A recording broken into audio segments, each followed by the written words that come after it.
Mr. Michael Weiss, CEO Bharat Forge Global, Mr. Vikrampati Singhania, he is MD of JKFNR, he is also the co-chairman of ACMA Pillar 1. It's my pleasure, and we have all the participants from the Pan India membership of ACMA. It's my pleasure to welcome all of you to this event, and I welcome Mr. J.S. Rangar, the chairman of SME and Supply Chain Committee, to do the honors, please. Thank you. Thank you, Meenakshi. Good morning, everyone. Mr. Manoj Bhatt, Mr. Alok Verma, Mr. Saket Mehra, Shraddha Suri Marwa. A very good morning to all of you, ladies and gentlemen. I would like to begin by welcoming our chief guest, Mr. Manoj Bhatt, the Group CFO of Mahindra & Mahindra. Thank you very much, Mr. Bhatt, for your kind support, sir, and for joining us today to inaugurate this Fit for the Future Enterprises Summit 2021. Making India's small and medium enterprises future ready, which is being organized today jointly by the ACMA Supply Chain Committee and the Northern Region in association with Grant & Thornton. I would also like to extend a very warm welcome to all our speakers for joining us today on this virtual platform, and thank each and every one of you. I would especially like to thank Mr. Singhania and Angela, who are joining us this morning from overseas, and it's very early in the morning where they are located. Thank you for making this extra effort, Mr. Singhania and Angela. Friends, as you know, the second wave of COVID-19 has dented the recovery momentum of the automobile sector. The second wave of the pandemic, the intensity of which has taken the entire country and the world by surprise, is expected to have a greater impact with the anticipated third wave. In this challenging situation, the present need of the industry is to bring in a seamless integration of auto component suppliers in different tiers in terms of quality, cost, and delivery, and also build capability in terms of forecasting and adapting to changes and becoming more dynamic. To give you a short update, the component industry posted a subdued performance in the year 2021 with a degrowth of 3% over the previous year, registering a turnover of 3.4 lakh crores or US dollars 45.9 billion. In the domestic market, the auto component sales to the OEMs at 2.79 lakh crores, which is US dollars 37.7 billion, declined by 3%, while the aftermarket at 64,524 crores or US dollars 8.7 billion declined by 7%. Exports and imports stood at 0.98 lakh crores or $13.3 billion and rupees 1.0 lakh crores respectively, thus reducing the trade balance to US dollars 500 million, the lowest ever. Exports declined by 8%, while imports by 11%. Today, we export to over 160 countries, with Europe and North America accounting for 33% and 29% of our exports respectively. 80% of our exports go to OEMs and Tier 1 suppliers. While the current situation of the industry is somewhat bleak, I am hopeful that the situation will improve rapidly in the near future. I take this opportunity to highlight today that our Tier 2 and 3 companies are still, unfortunately, one of the weakest links in the entire supply chain. To make the entire value chain work seamlessly, there is an urgent need for upgrading Tier 2 and Tier 3 suppliers. Today, OEMs are consolidating and looking to optimize the points of contact for efficient supplier management, cost saving, consolidation of supplier base, and will call on Tier 1 suppliers to manage, continuously upgrade, and even handhold the Tier 2 suppliers. This will enhance business opportunities in the future, but will pose challenges as Tier 1s will have to upgrade in investing and the requisite skills of the Tier 2 and Tier 3 suppliers and other resources to manage an integrated supply chain. With this objective, ACMA formed the CFT on SME and supply chain management to address and strengthen the supply chain. I would like to share with you that during various interactions with customers and within industry, we have received inputs that the value chain at the tier 2 and 3 level needs to be greatly involved for future growth of the industry. Supporting ACMA members in business development, especially connecting tier 2s with tier 1s, and also for supplying to OEMs is one of the key pillars of service delivery of ACMA. With this background, the ACMA CFT on SME and SCM regularly organizes seminars and conferences on various topics. Buyer-seller business meets and tech shows are another method to enhance our efforts to engage business linkages within the supply system at different tiers, and with a focus towards encouraging the tier 2-3 companies to showcase their capabilities. Ladies and gentlemen, today's conference is one such event which will aim at Atmanirbharta, operational excellence, knowledge sharing in terms of new technology, digitization, quality, finance, delivery, and capacity utilization. The automotive product engineering is undergoing a massive ecosystem transformation because of advanced connectivity along with autonomous cars, electrification, regulation compliance, eco-friendly supply chain.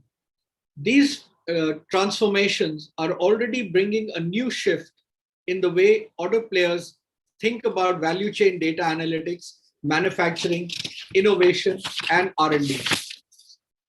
Supply chains are not only challenged by the limitations to access capital, but are also constrained by their ability to access technology.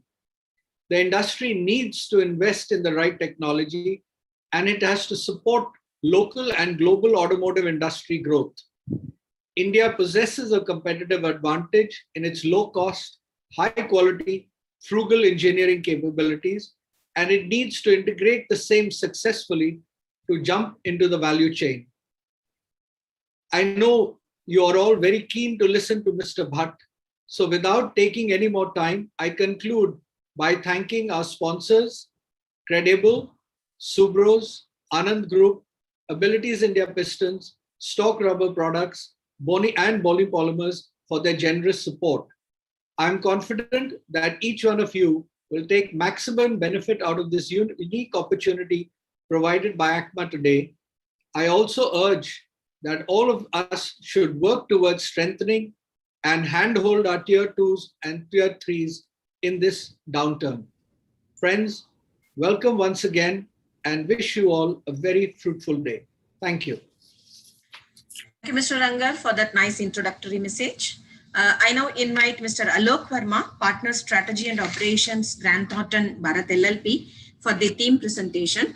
Mr. Alok Verma is a senior strategy leader at Grant Thornton with over 20 years of experience in consulting across US, India, Europe, and Asia Pacific. From an automotive sector standpoint, Alok's consulting experience cutting across commercial diligence, cost reduction, growth advisory, EV feasibility studies, and outsourcing. He works with global corporate boards, promoters, CEOs, PE players as a part of his strategic advisory efforts. Alok focuses on cross-industry solutions, leverages cutting-edge thinking on right to win, hypothesis-driven approach, and design thinking.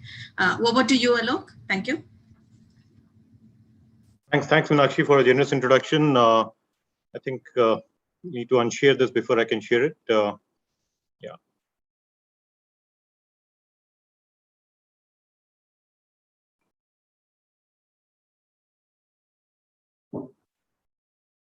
Great.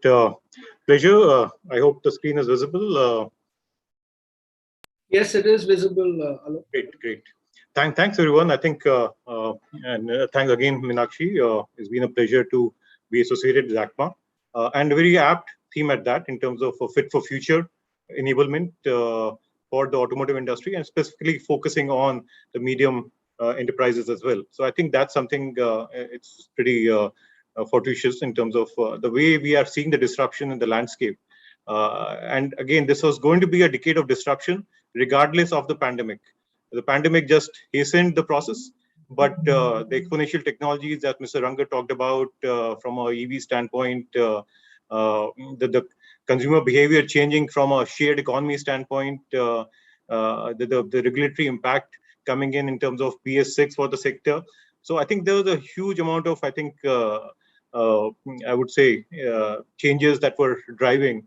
And disruption happens when you have multiple mega trends colliding. So we definitely were seeing multiple mega trends colliding. This is COVID as is another element to that. But I think what it means for us is we have to make sure that we have future-ready enterprises, fit for future enterprises, which can weather the storm.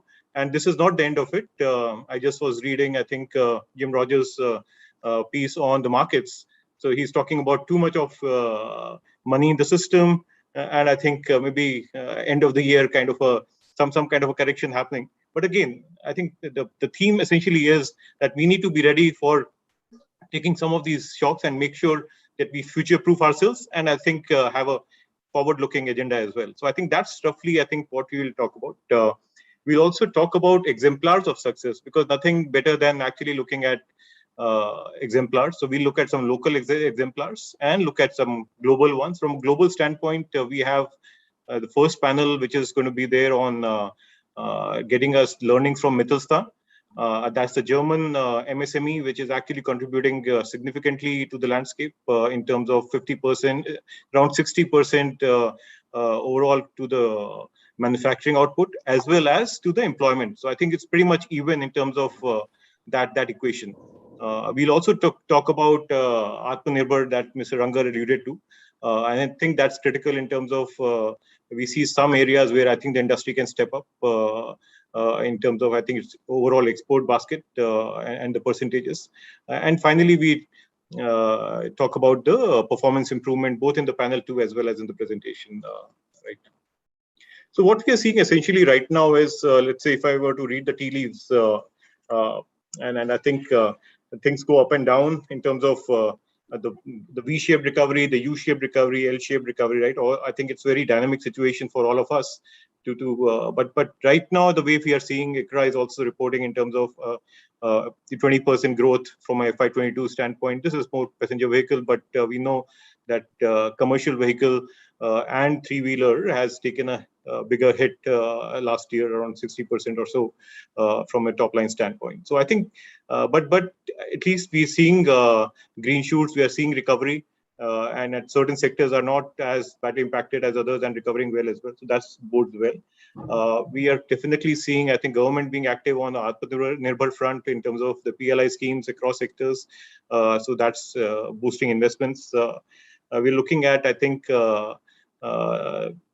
companies like Motherson Sumi, maybe aligning their strategy to the new reality in terms of being open to maybe even alliances, maybe reducing, open to diluting their stake as well, in case of its overall ambition. And we'll talk more about it.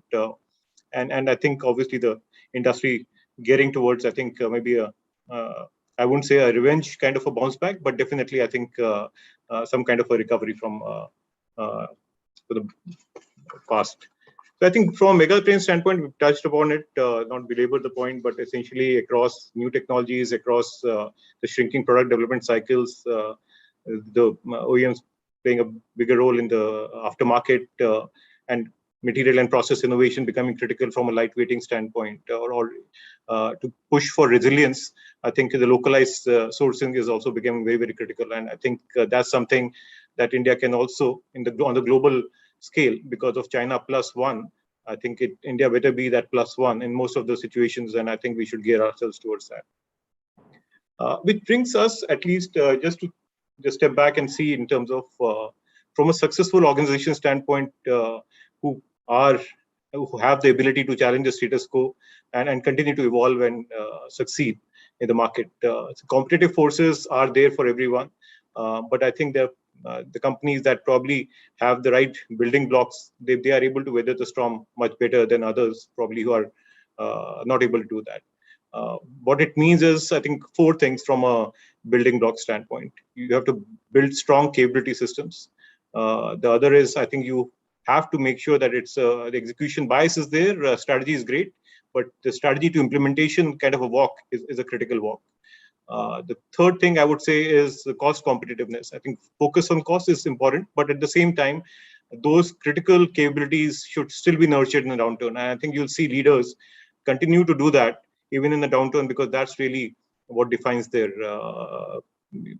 kind of DNA as well. And finally, I think have the ability to reimagine the future. And I think reimagine the future, and we'll see some cases there in terms of the way some of the exemplars have tried to do that.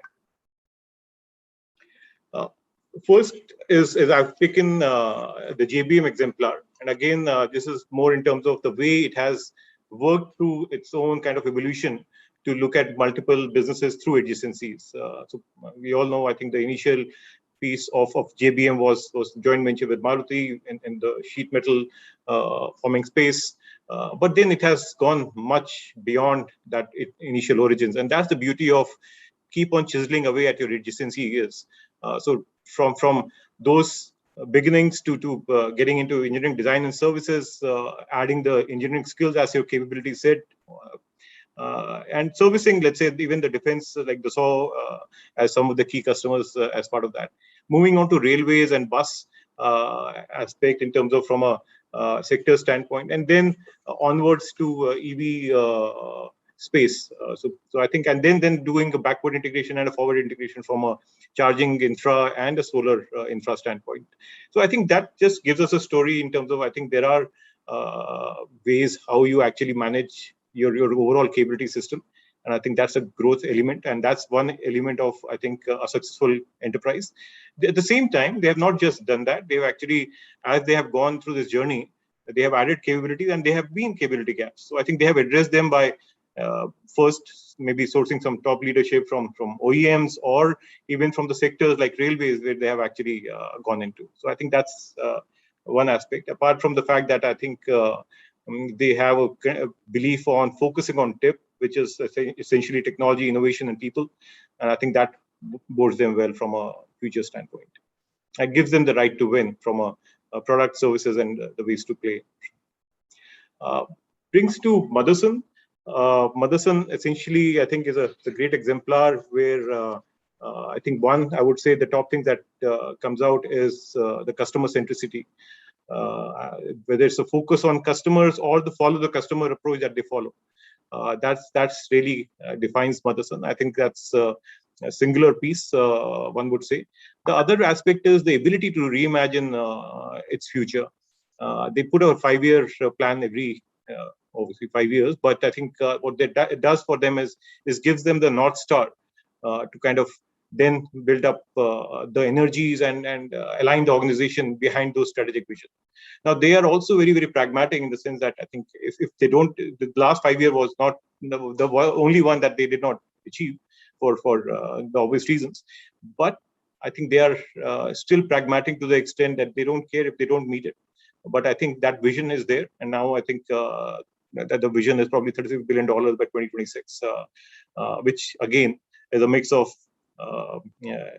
or inorganic as well as I think the greenfield. They follow the customers to the hilt in that sense. So in a way, all their acquisitions are almost customer led or customer recommended acquisitions. So I think that's I think the way they have that in the DNA, and the promoter group pretty much nurtures these OEM relationships on their own as well, apart from the wider organization. Which brings us, I think, to a new economy player. I think just from an exemplar standpoint, this is I've just leveraged Car Dekho, which is reimagining the automotive chain, which is moving from physical to digital. And this is essentially bringing those capabilities at play, both in the new car market and the used car market. And this is just to, I think, tell that there are disruption opportunities available.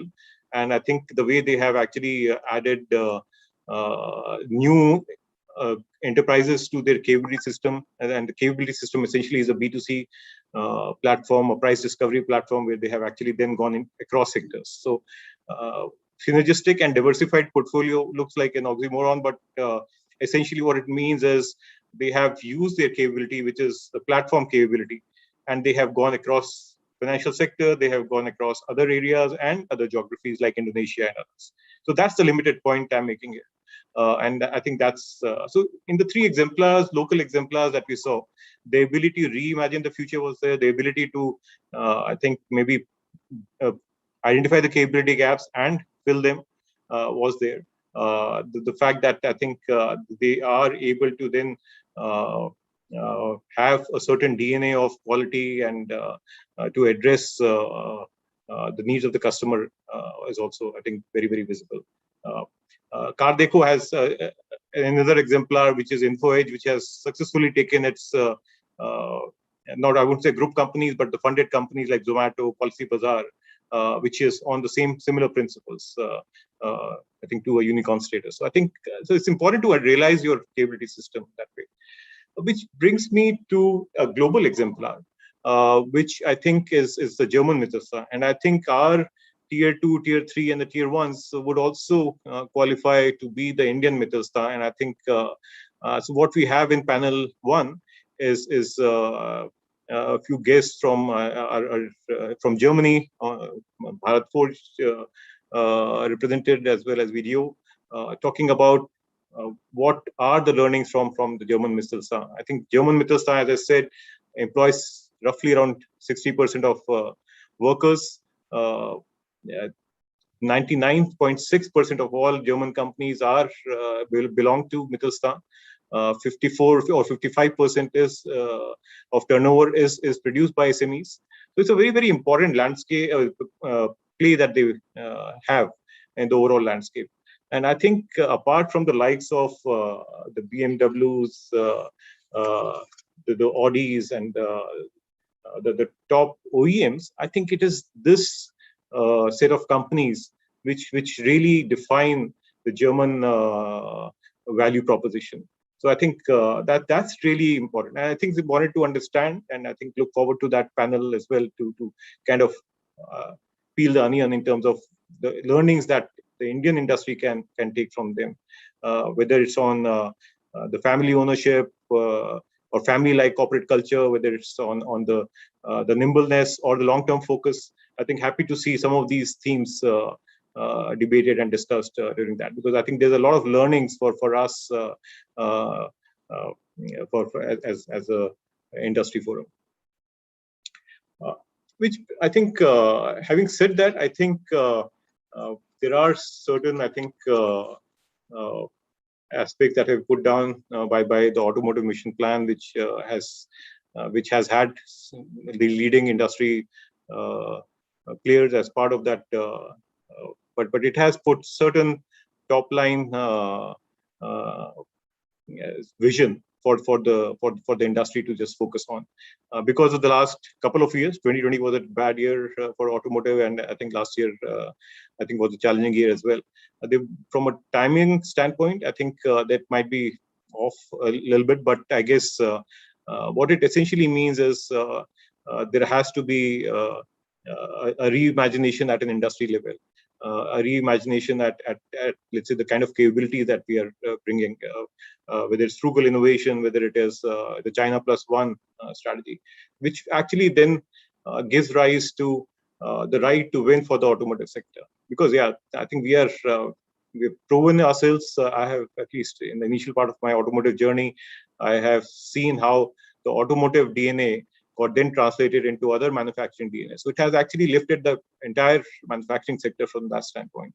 So I think the winning aspiration being set by the AMP, and it has to be then distilled down by individual companies, individual group of companies, to see, okay, how are they going to get their play together in terms of the overall aspiration, and then define in terms of what are the areas where will we play in terms of the countries, in terms of the products and services, in terms of, I think, the next gen expertise areas, and how will we essentially win in the market, right? Whether it's just the cost play, whether now I think we need the OEMs to be partners from a design standpoint, not just, I think, build to print, but it is a design co-creation that we need to, and that's where I think we can also have some learnings from Mittelstand, or what have they done, and on towards the capability systems and the systems that we need to have to make sure that the system, that the sector is a robust and a critical one. So I think we talked about it, export competitiveness and the import substitution being two critical pieces from a sector standpoint that need to focus on. There are areas of strength which are still we are importing in big amounts. I think that's something, whether it's engine components, whether the gearbox components. So some of those elements will need to be addressed, I think, as part of our own kind of strategy. And I think that will release at least $12 billion worth of, I think, annual imports. And that's the estimate of. Which brings us to the fact that I think the industry has had, I think, the last few years. And if you really see two elements, one is from 2010 to 2014 had a good ride, but if you really see the 2015 to 20, it has there's a very, I think, contrasting phase between the two. So I think which brings us to the point saying, okay, all right, I think because of that was a series of, I think, events that happened along the journey, I think there is a need to step back and say, okay, all right, I think what do we need to do from a performance improvement or operational excellence standpoint that would make sure that the enterprise is future ready. And I think we'll just talk about a few constructs there. Mr. Ranga did allude to it. We have Mr. Nirmal Minda joining us for the panel 2, and we will debate and discuss this further. But needless to say, each organization has to undergo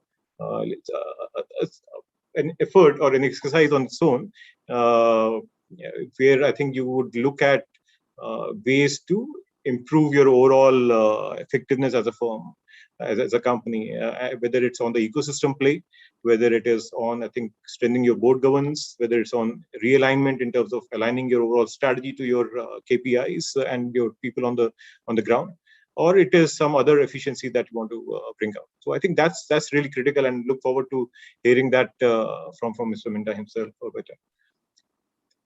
It brings us, I think, we have actually launched recently the maturity model from an operational excellence standpoint, and this will be part of the knowledge paper that we release. But what it does is it categorizes companies across the continuum of operational excellence. So some companies might be on the tactical side, some on the strategic level, and some where I think it's a culture driven. So I think that's important to see where you are in this curve, because then the agenda could be different for you for vis-a-vis others. So there's no reason to ape the others, but I think you need to understand where you are and at least get on the journey of performance improvement or operational excellence. There are a lot of things at play from an India standpoint, being the number of Deming Awards on the quality side. But I guess to a certain extent, I think what we have seen is the tier 2 and tier 3, the medium enterprises somehow have been left out from some of this secular story as far as I think the lean initiatives are concerned. So I think there is some study out there which captures in terms of the way I think the medium enterprises have embraced some of this. So there is way to go. But again, that's a positive as well, because that means that if we address that, then we'll be much more productive, much more cost competitive in the global market as well. So I think we will release a link also on for people to rate themselves, and I think we will be able to then revert back where they stand in the continuum in terms of overall maturity. What will follow from the conferences also that we will release a thought paper. We have it ready, but we will take the inputs from the session and then incorporate that and then release that. And then finally is the self-assessment performance improvement survey that will be rolled out as well as part of that initiative. So that's, I think, the few thoughts, but look forward to an engaging half day. Over to you, Meenakshi. Thank you, Alok, for that, for setting the context for the entire day's proceedings. We now invite Mr. Manoj Bhatt, Group CFO of Mahindra & Mahindra, who is our chief guest today, It's my privilege to introduce Mr. Manoj Bhatt to those who don't know his profile. Majorly, everyone knows about Mr. Manoj Bhatt. He's the group CFO and member of the group executive board of Mahindra Group. Manoj leads the Mahindra Group's finance vertical. He collaborates with all the group companies' finance leadership teams on strategy, governance, and controllership, providing leadership on all aspects related to financial planning and analysis, financial reporting, business planning, tax management, fundraising, investor relations, and treasury operations. He is director on the boards of Tech Mahindra, PIN Infarnia, SPA, Classic Legends, Meru Travel Solutions, and Smart Shift Logistics Solutions. In his prior role, he was the chief financial officer at Tech Mahindra, responsible for the finance and secretarial functions across 160 subsidiaries and over 90 countries. In his 15 years at Tech Mahindra, he has had responsibilities for various functions like finance, corporate planning and development, M&A, and strategy.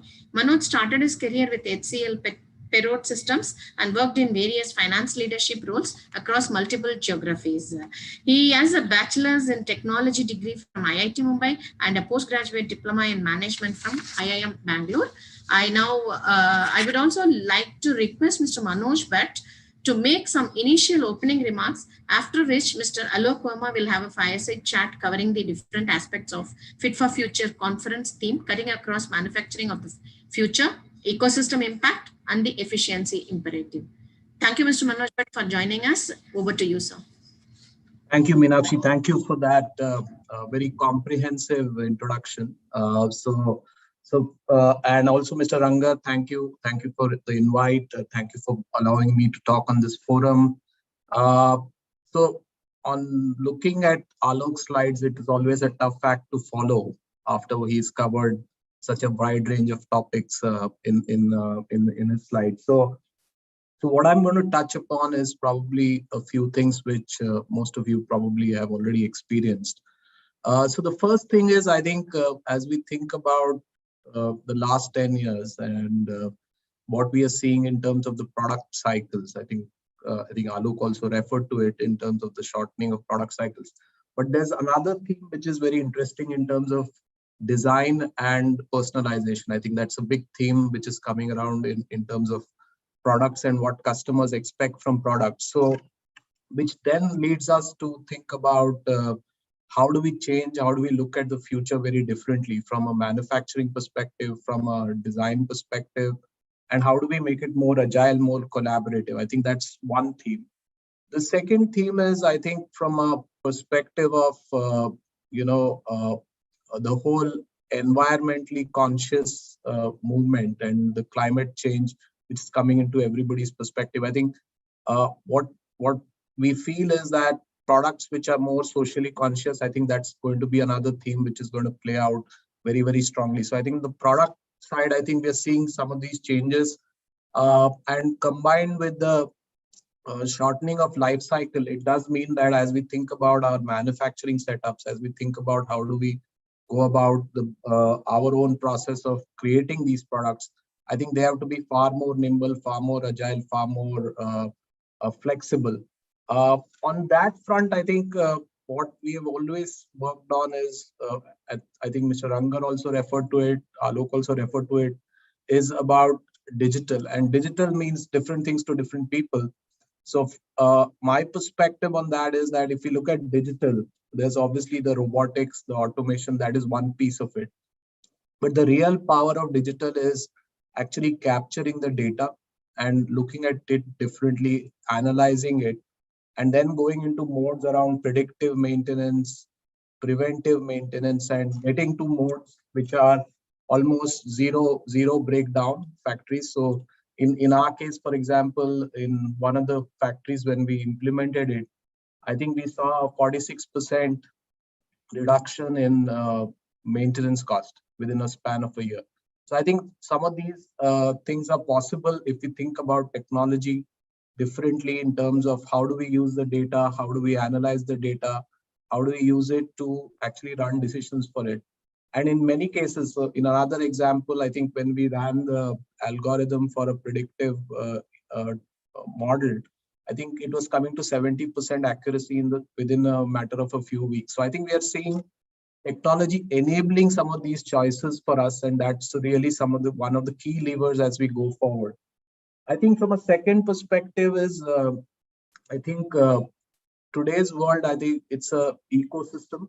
I think everything is an ecosystem play. So it is not that one player can move ahead without taking along the partners, the suppliers, the dealers network together, and innovation happens when all of them come together. So I think that's one more area we are working on very, very hard in terms of making sure that as we move along, our partners, our suppliers are also going along the journey, whether it is sustainability, whether it is quality, whether it is areas of how do we make sure that some of the adoption we are doing of technology, for example, is also percolating and is available for our partner network broadly. I think that's another theme as we think about the next 10 years. I think that's something which is going to evolve very, very strongly.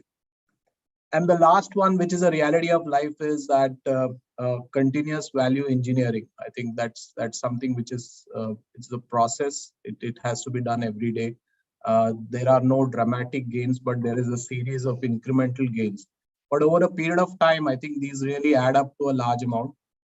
So I think there's a process and a focus around that, which then enables it to chip away at product cost, at making sure that it is meeting all the guidelines, all the safety norms, all the regulations, but at the same time, it is available to the customer at the right price point. I think that's the third element which I would like to highlight for this audience to think about as we go along. I think coming to M&M, I think if we look at our businesses, there are 2 or 3 large mature businesses in the area of manufacturing, but we have what we call as 9 growth gems, which are businesses which are still evolving. I think they are small. I think so. In our view, I think when we look at these businesses, the way to think about is how do we percolate the best practices from our mature business. For example, our farm business is very, very mature. I think they have achieved very good productivity norms over the years. How do we make sure that some of those learnings are available to our growth gems? I think that is one big theme which we are running from the corporate perspective, that how do we make sure that the synergy, the best practices, and some of those keep flowing across multiple businesses, across multiple divisions. And that's something which I think as we look at this whole challenge, I think that's something which will keep evolving. The second area, and this is very much talked about in the public domain, as we think about the next 10 years, how should we think about capital allocation? How should we think about where should be the investments? Which are the businesses which are going to grow? And I think we have done a lot of capital allocation actions in the last 4 or 5 or 6 quarters. And so I think we have looked at businesses very, very carefully and said, these are businesses we want to be in. These are businesses we don't want to be in. And that has really helped in terms of performance improvement and performance management. But going forward, I think we believe it's a continuous process. It is not a 3-year, it's not a 5-year. I think there is a gestation period with every business, but even within that, I think milestones and smaller milestones and thinking through every step of the way in terms of how do we look at our competitive position in each business. So that's another theme from a strategy perspective, which we are following at the group. And lastly, I think I touched upon it. I think there is a huge commitment towards ESG. I think that's something we are doing a lot of already, but something which we are reaffirming, recommitting, saying this is something which there are clear goals we have set. We want to be carbon neutral by 2040, and I think we have taken 10 goals which are in each of these areas, whether it is about water, whether it is about the social side, where we are talking about education of the girl child, multiple things. So that is the big theme which we are orienting ourselves towards in terms of being one of the leaders in that field and making sure that we are challenging ourselves to move further ahead. With that, I hand it back to Meenakshi thank you so much, I think, for this opportunity once again. Alok, you were wanting to have some file. No, I think he's covered it all. I'm just, I think, tongue-in-cheek because of the CFO hat he has worn for long. He has talked about compounding in a way that nobody does, right? He's talked about compounding of innovation. He's talked about compounding of efficiencies, smaller increments, incremental improvements year on year. And I think we know the compounding impact on the financial side. But this is a fairly interesting thought, Manoj. Thanks for sharing that. It goes a long way. It looks at small pieces. You might not get excited by the numbers per se from a year standpoint, but look back 5 years, I think things dramatically change. So I think it touched upon variety of things that probably we'll be touching upon as part of the session. I think he talked about, I think, the digital transformation journey, which is also going to be enabler, and not just the fancy stuff, but the predictive stuff as well as preventive. And I think these are big levers, and that's where I think the industry needs to think in terms of how to use these tools. We have our competencies from a technology standpoint, but how do we actually leverage that? So I think we will look at some of these. We have Anand Group also joining us in the PIP. So I think the growth gem question will be very relevant to them as well in terms of how are they treating their portfolio of companies.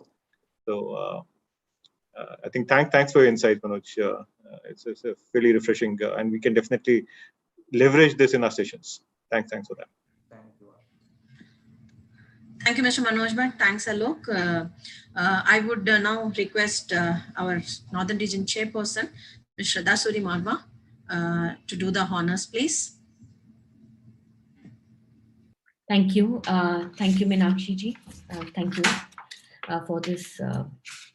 On behalf of ACMA today, I would like to, it's my honor to do the vote of thanks for all of you. A special thank you to Mr. Bhatt, CFO Mahindra & Mahindra, Mr. Verma, and Saket from GT. Also, I would like to thank the speakers who are going to be there for session 1 and session 2. We have Mr. Sachin Kulkarni from Volkswagen, Mr. Michael Wies from Bharat Forge, Angela Manz, and Mr. Singhania, of course. Our moderator, Mr. Vicky Bell. For session 2, we have Mr. Ram Kevalaramani, Mr. V. Sridhar, Mr. Minda, and Mr. Sunil Arora. Thank you all very much. A sincere thanks to you, Mr. Bhatt, for taking time out on a Saturday morning and giving your insightful thoughts on us. You spoke about design and personalization, and I think that is the way to go forward. Thank you very much, Mr. Verma, for conceptualizing and developing this event and supporting it throughout. Thank you very much. You spoke about the 4 pillars of strong capability, execution bias, productivity and cost imperative, and of course, reimagining the future. I don't think we could have been in more disruptive times that we are in already. And I couldn't agree with you more that it's only hastened the process. This was inevitable. A word of thanks to our sponsors, our principal sponsor, Credible. Thank you very much, Mr. Ram Kevalaramani. Event sponsors, Abilities India Pistons and Rings, Anand Group, and Subros. Event co-sponsors, Bonnie Polymers and Stott Rubber. And of course, a big thank you to Mr. Rangar for leading this event. Big thank you to all the participants. And of course, the ACMA Secretary, who is so efficient and so effective and keeps us on our toes and makes sure all the events happen smoothly. Thank you so much. And thank you for joining us this morning. Thank you very much. Thank you, Shraddha ji. Thank you so much. And with this, we are coming to the end of the inaugural session of this Fit for Future Enterprises Summit 2021, which we have been working for a quite long time now. Thank you, Shraddha ji. Thank you, Mr. Ranga. Thank you, Alok. And thank you, Mr. Manoj Bhatt, for joining us, taking time off your busy schedule on a Saturday morning, like Shraddha ji has mentioned. Thank you so much. Now, we are moving on to the next session, the session 1, Atmanirbharta, Pivoting Imperatives for the automotive cluster and learnings from Germany's Mittelstand. And the session moderator, Mr. Vicky Behel, partner of Growth Advisory Grant Thornton Bharat LLP, is already with us. And the panelists at this session are, as Shraddhaji has already mentioned, Mr. Sachin Kulkarni, Head Purchasing Volkswagen, Mr. Michael Weiss, CEO Bharat Forge Global Holding, Ms. Angela Mans, Head of Foreign Trade and International Relations, VDA Germany, Mr. Vikrampati Singhania, MD of JK Funner India, of course, Mr. J.S. Rangar, MD of Stark Rubber Products with us. And I would like to now introduce Mr. Vicky Behel. He is a partner in advisory practice at GT Bharat and is responsible for strengthening the strategy and operations consulting offering. He has been in the management consulting space for over 15 years. Vicky has worked extensively with clients in the automotive and industrial product sectors and is a sales transformation solution expert and is also a certified customer experience expert. He specializes in value creation for clients by running the long-term transformation programs on both cost and revenue side of businesses. Over to you, Vicky. Thank you. Thank you. Thank you, Meenakshi, and thank you everyone for joining in. And thanks, Sachin, for joining in right bang on time. I'll just start by just talking through my thoughts and then maybe I'll introduce the panelists and we can start the first discussion. As we are all aware that the automotive sector is undergoing a multi-dimensional shift from the perspective of all kinds of value chain participants, including new value chain participants which weren't there. You talk 10 years back, you'll see a shorter list of players who are there in the press and media raising funds and planning their own disruptions. So on one hand, there is a push towards electrifying the vehicle population, even with the country governments on one side taking their own targets and the OEMs on the other side taking their own targets. And both of these targets are pretty stringent, right? Everyone is saying 100% by 20XX, which can be 2025, 2030. Very few countries are being, practical and pragmatic, saying that, it's going to take till 2040 at least. So a lot of shift happening. And a lot of OEMs have targets of having their entire portfolio as electric. So that's one side of disruption that's happening. And while these strategies were getting formulated over the last 5 to 7 years, so to say, by OEMs, by their suppliers and the ecosystem participants, we were hit by the pandemic, and that's like a shock to the industry. As we were talking about capital deployment, which Mr. Bhatt was talking about, those decisions were taken basis some volume forecasts already of ICE engine vehicles and how the capital is going to be deployed into the EV push through the right product portfolio that's going to start by 20XX. But that became a big question mark suddenly. So everyone started asking a very fundamental question, that what's the future of mobility? Is it like, can we travel together, or is it going to be personal mobility? Should we focus on small cars? And two-wheelers took a major push in a country like India, where people wanted to let go of public transport, and the sales really spiked. So there were very fundamental questions from a very nice planning shock, then going back to fundamentals. So of course, I would like to say that the supplier base overall, India, Germany, we're going to talk more about that, plays a very, very key role. And I always call them partners more than suppliers, because they are the ones who are the backbone of the industry. And we have seen that in semiconductors, right, recently, that once one person just says that, okay, fine, I won't be able to deliver to my commitment, and everyone gets impacted across. So all of this is together, as Mr. Bhatt and Mr. Rangar were also saying, that this system works together. There's no isolation of strategy. There's no isolation of implementation of initiatives. It's all together. Everyone needs to partner together, and it's becoming more of that as we go forward, and more value chain participants are coming in. So the supplier base, of course, plays a key role in OEMs fulfilling their endeavors, and I would say that co-investment has been a norm for quite some time, but it's slowly moving towards very strengthened partnership and strategic kind of partnership of working together. So the component community has been extremely resilient. More conversations I've had with people, they have been very resilient in India, at least the people I've been speaking to in the last 18 or so months. While the world witnessed falling volumes, supply chain shocks, and potential first step towards supply chain reorganizations also, so countries like India are becoming a focus. Government has launched schemes during the course of the last 18 months where a lot of government grants have been allocated to schemes such as the production link incentives. On one side, it's the component players. On the other side, it's the new technology on the electric vehicle side. So those shifts, the right steps are being taken to support the industry.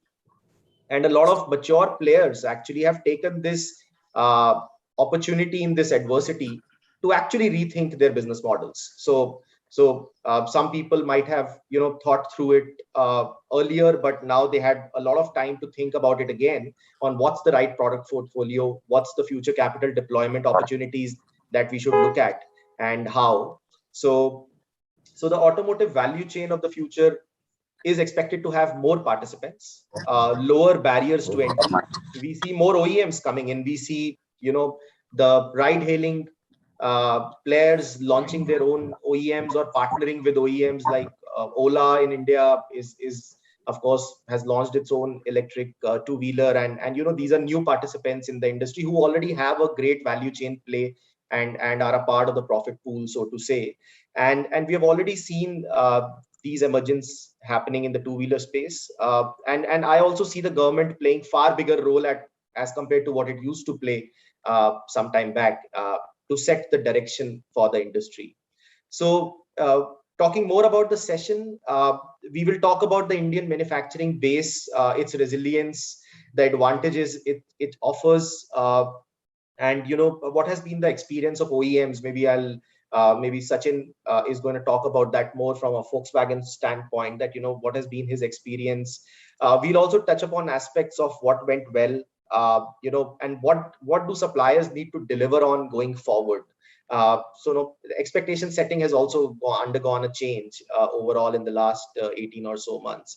On top of the same thought, we shall also understand the experience of the SME community in Germany's Mittelstand, and share notes of what has been the experiences in the developed world. And that part of the world has moved far quickly. As if you see the electrification rates in the last 2 to 3 years, they're kind of mind-boggling, and some OEMs like Tesla and VW overall are doing that, making that shift in the developing world. So how's the Mittelstand community dealing with it, and where are their capital deployments happening, and what are the learnings for the Indian auto component manufacturing base from those experiences? So we have Michael, and we also have Angela from Germany joining us to share their experiences on this. And this is very important, as close to 80% of Indian component manufacturing base is also less than 500 crore rupee or USD 70 million broadly in revenues.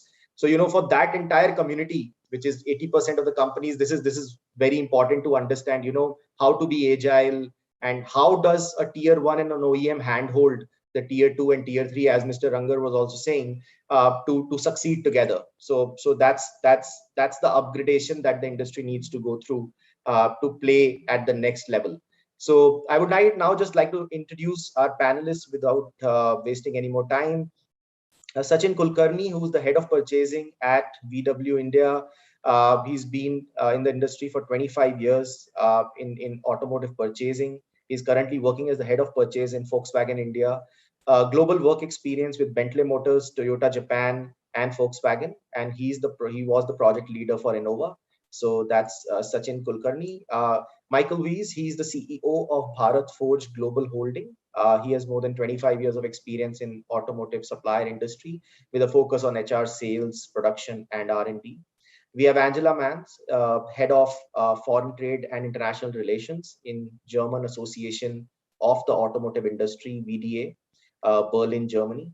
Angela represents the German automotive industry in questions of international trade, investment, political lobbying in all trade and investment related issues.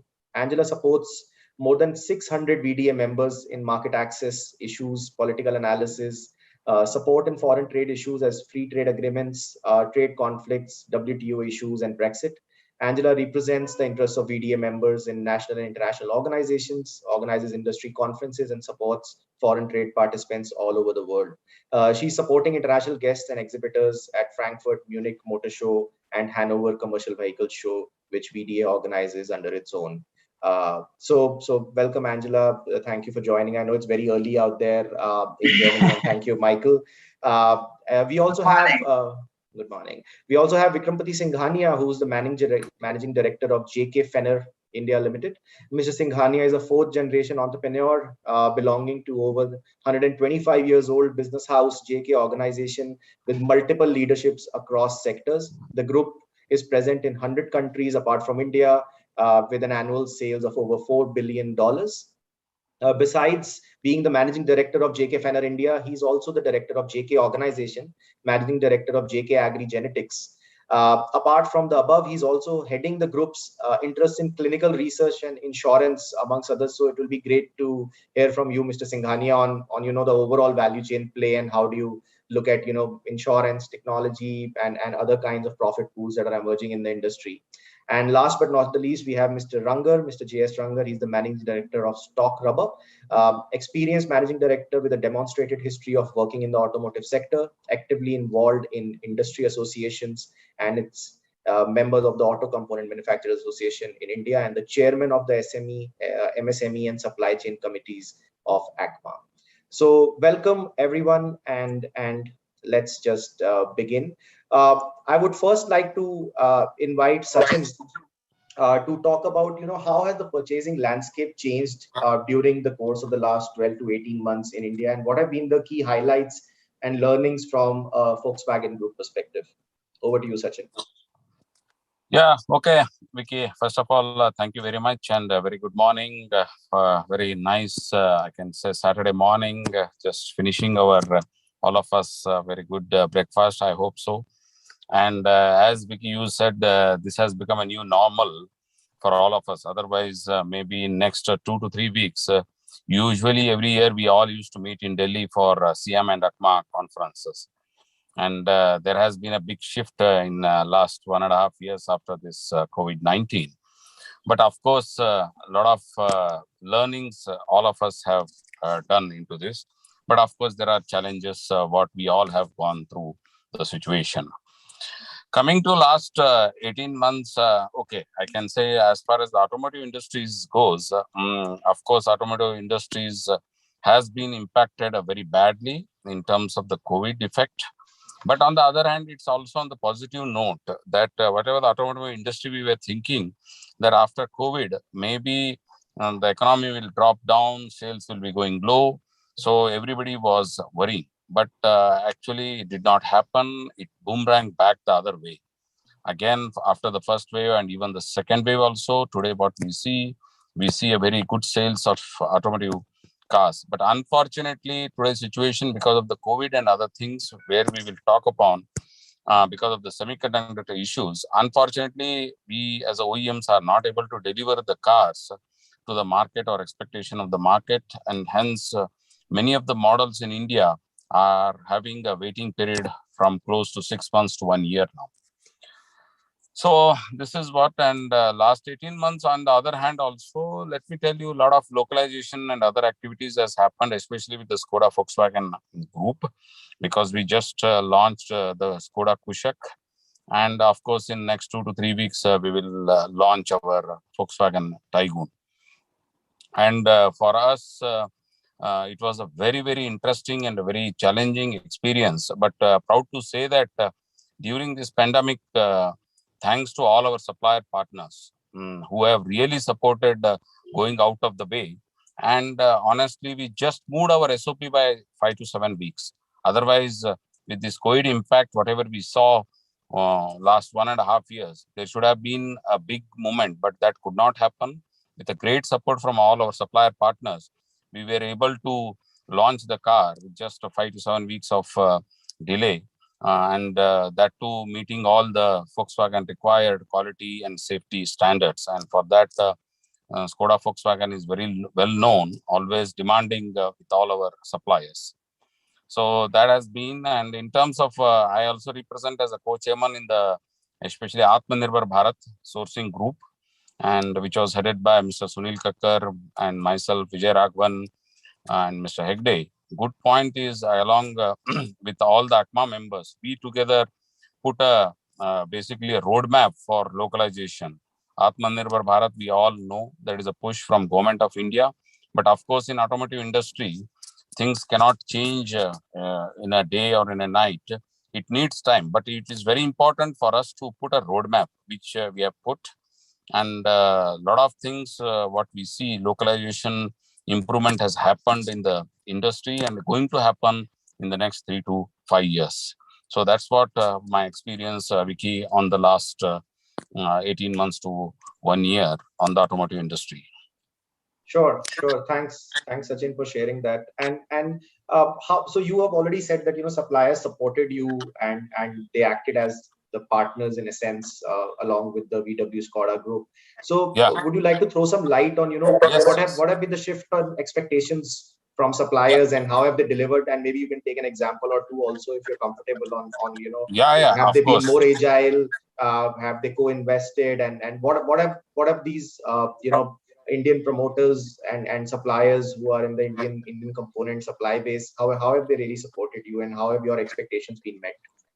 Okay. So to start with, just a little bit go background 10 years back when Volkswagen came to India, we launched the first model of Polo Vento. We started way back in 2010. And our localization content, when we started the SOP, we were at 50%. And we slowly improved. That is what I'm talking is without engine and transmission. So we touched up to close to 75% in the Polo Vento.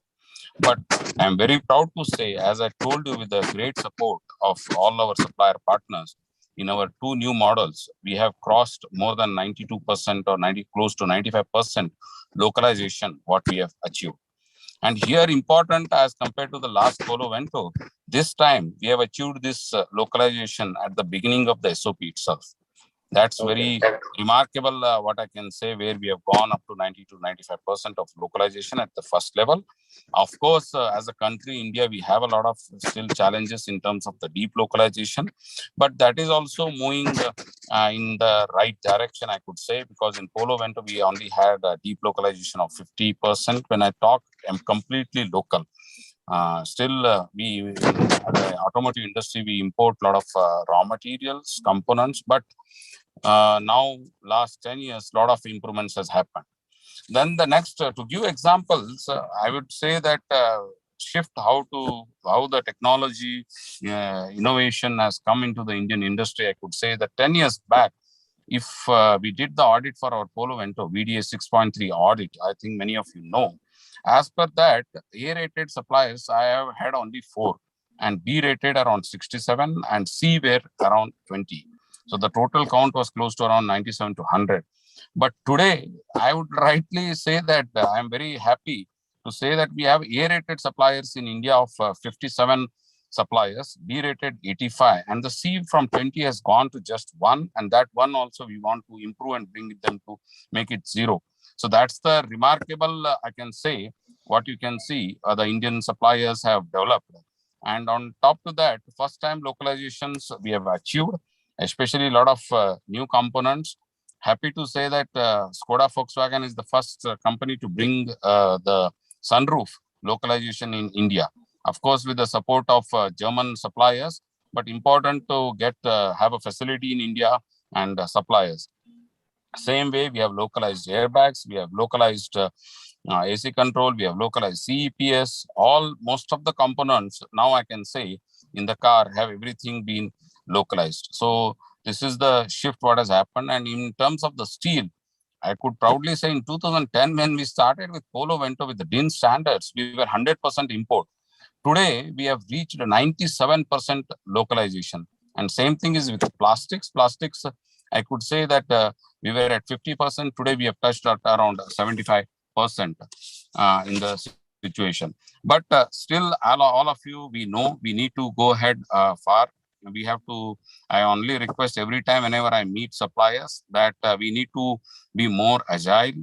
then we need to keep flexibility to adapt to the market requirement. Because earlier, 10 years back, if you look, we used to make the product and the product were bought in the market. But there is a big shift. We have to make the product to the expectation of the customers or the market demand. So that's the situation on terms of the suppliers, localization and innovation and the support from the Indian industry. Great. Thanks, Sachin. I think we'll come back to you later on to talk about, the semiconductor disruption, but taking the thread of supplier base forward with maybe Michael and talking more about, the learnings from Mittelstand and how do you think about what Sachin just said, Michael, that, the partnering that has happened in India, the localization rates that have gone up in the country, and a lot of this has been, of course, supported by the suppliers from abroad who have set up shops in India, of course. But the end game is that, achieving 90%, 95% localization, it's been made possible by these strategic partners as the suppliers have become. So what have been the industry learnings from Germany and other parts of the world where you lead the Bharat Forge group? Over to you, Michael. Thank you. Thank you, Vicky. First of all, I would like to say that it's an honor for me to speak here in this forum and to have the opportunity to talk about the German Mittelstand or Deutsche Mittelstand, as we said. In my view, we have three big bullet points, which I would like to highlight a little bit.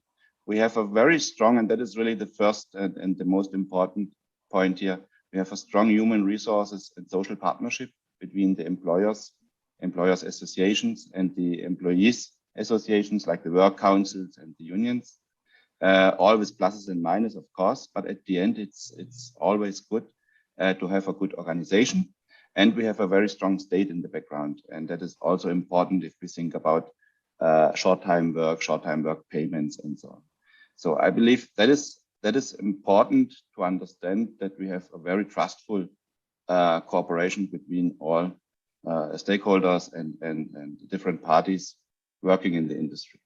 And especially in the crisis, if we think about the COVID-19 lockdown, it was really important that it was crystal clear what to do, what the state had to do, what the companies have to do, what the employees and the unions and work council have to do. And I believe, and maybe Angela can confirm, but it was really an excellent cooperation. In addition to that, I would say it's also no secret that in Germany, we have a very low fluctuation of the employees in the German Mittelstand. So there's a very, very, very high identification from the employees with the company. We have very, very short decision-making paths. That is also important and to highlight. And we have, at the end, also a very high education also of the operators. And that we should not forget, if we talk about German Mittelstand, what are the strengths? So my observation, my experience now with 25 years working in the supplier industry in Germany is really that the skill level of the workers is unbelievably high. If we talk about the state, it also belongs for me to the point number one.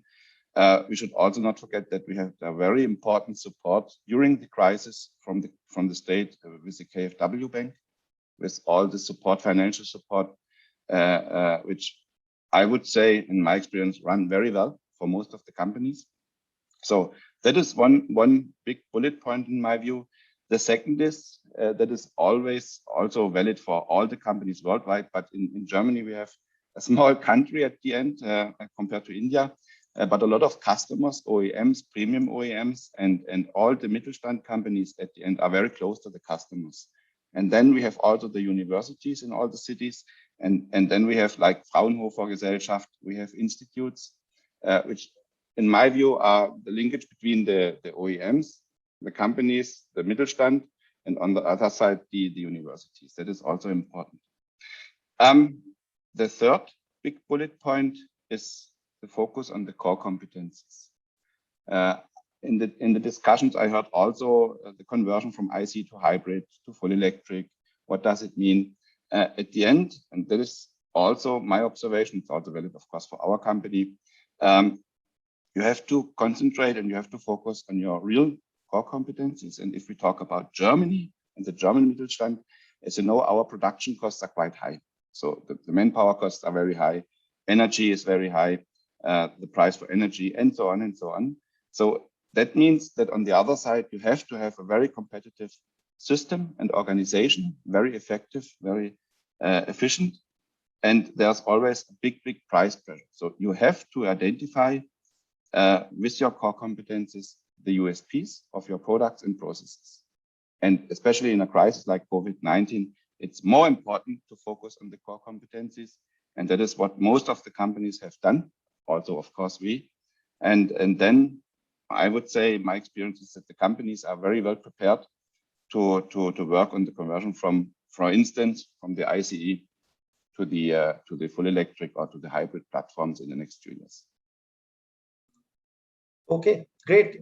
Thanks, Michael. And that kind of reconfirms some of our hypothesis also, but very important points that you have made on skilling. I think there's a lot being done in India also, that there are state level and national level programs being run by the governments to really bring, because we have enough population, we have enough young population, and it's just how do we channelize it and how do we deploy it in the right manner to benefit industries such as automotive, which although no matter how much automation you do, it still remains decently I won't say heavy, but medium to heavy dependence on skilled manpower. And I think those are very important points, that how universities are working together with OEMs as a key part of the ecosystem in Germany. I think that's a great learning, and I'm sure there are skilling committees that we have out here who will definitely would like to share some notes further with you and Angela on that. So maybe moving on to Angela and understanding, broadly, Angela, as Michael gave us the key 2-3 bullet points, maybe the top of your mind learnings in the last 12 to 18 months, and then maybe if you can specifically take forward the thread on how have German companies, optimized their R&D expenditures and capital deployment during the last 12 to 18 months, because definitely one could not cut R&D given the disruption in the industry, and given the volume forecasts going for a toss, that you won't have as much capital as you. So that's a survival question which needs to be navigated in a very short period of time, and it has been suddenly posted on the Germany Mittelstand companies. So Angela, maybe over to you to discuss on these 2 points. Yeah, thank you very much. First of all, I can only agree what my colleagues said before, and I would maybe like to start with another highlight, which makes the especially German supplier industry strong. As mentioned before, we have a very strong cooperation between the manufacturers and the suppliers in Germany, which is also shown, for example, that we have only one association, in most of the countries over the world. You can see that the suppliers and the manufacturers, that they have separate associations, which is for some reasons, of course, has also advantages, because you also have some discussions between those 2 parts of the automotive industry, but finally we are sitting in one boat. And what made the German automotive industry in general very strong is a very close look at the worldwide markets. Our members have in the meantime more than 2,500 production plants abroad. And imagine that the manufacturers are producing more than 10 million cars abroad, and only around 3.5 in Germany.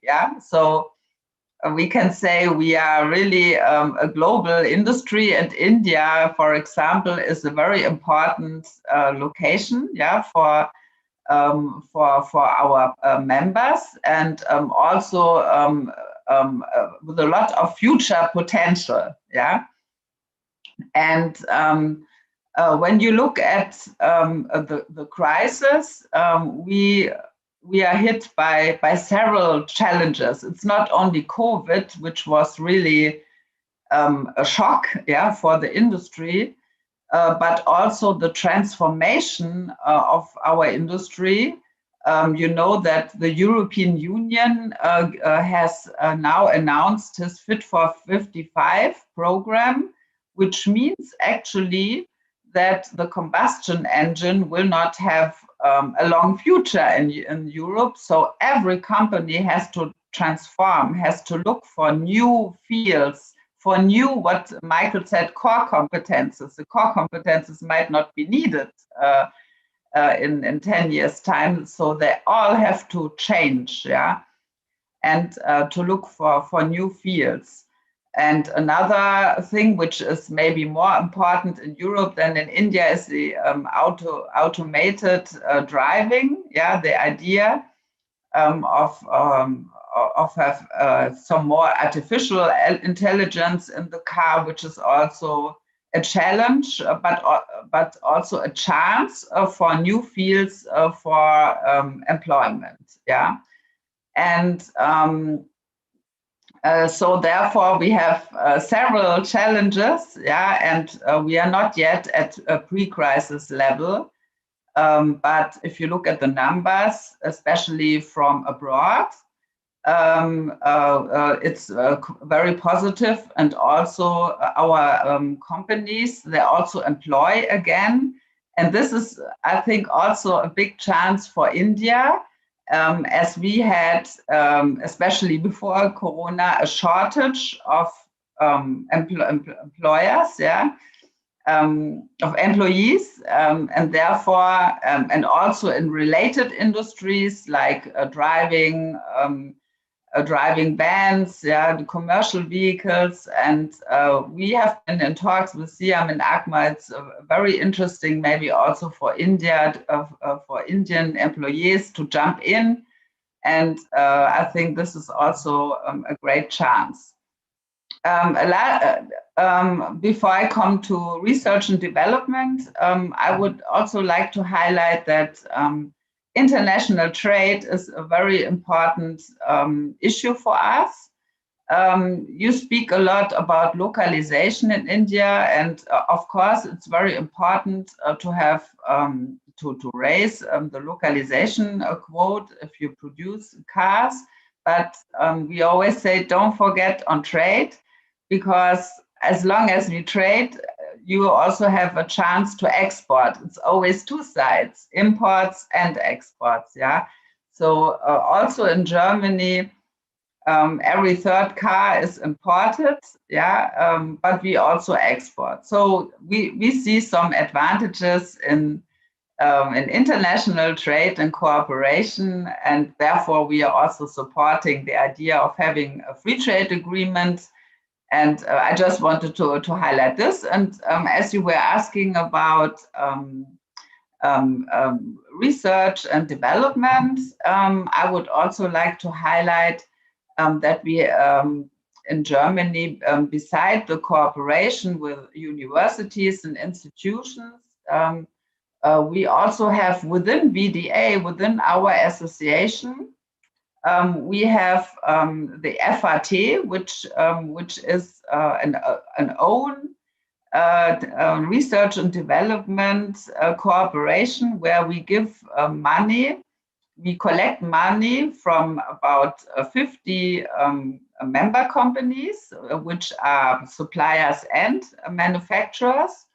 And we give them money to do some research, for example, for accident research, yeah.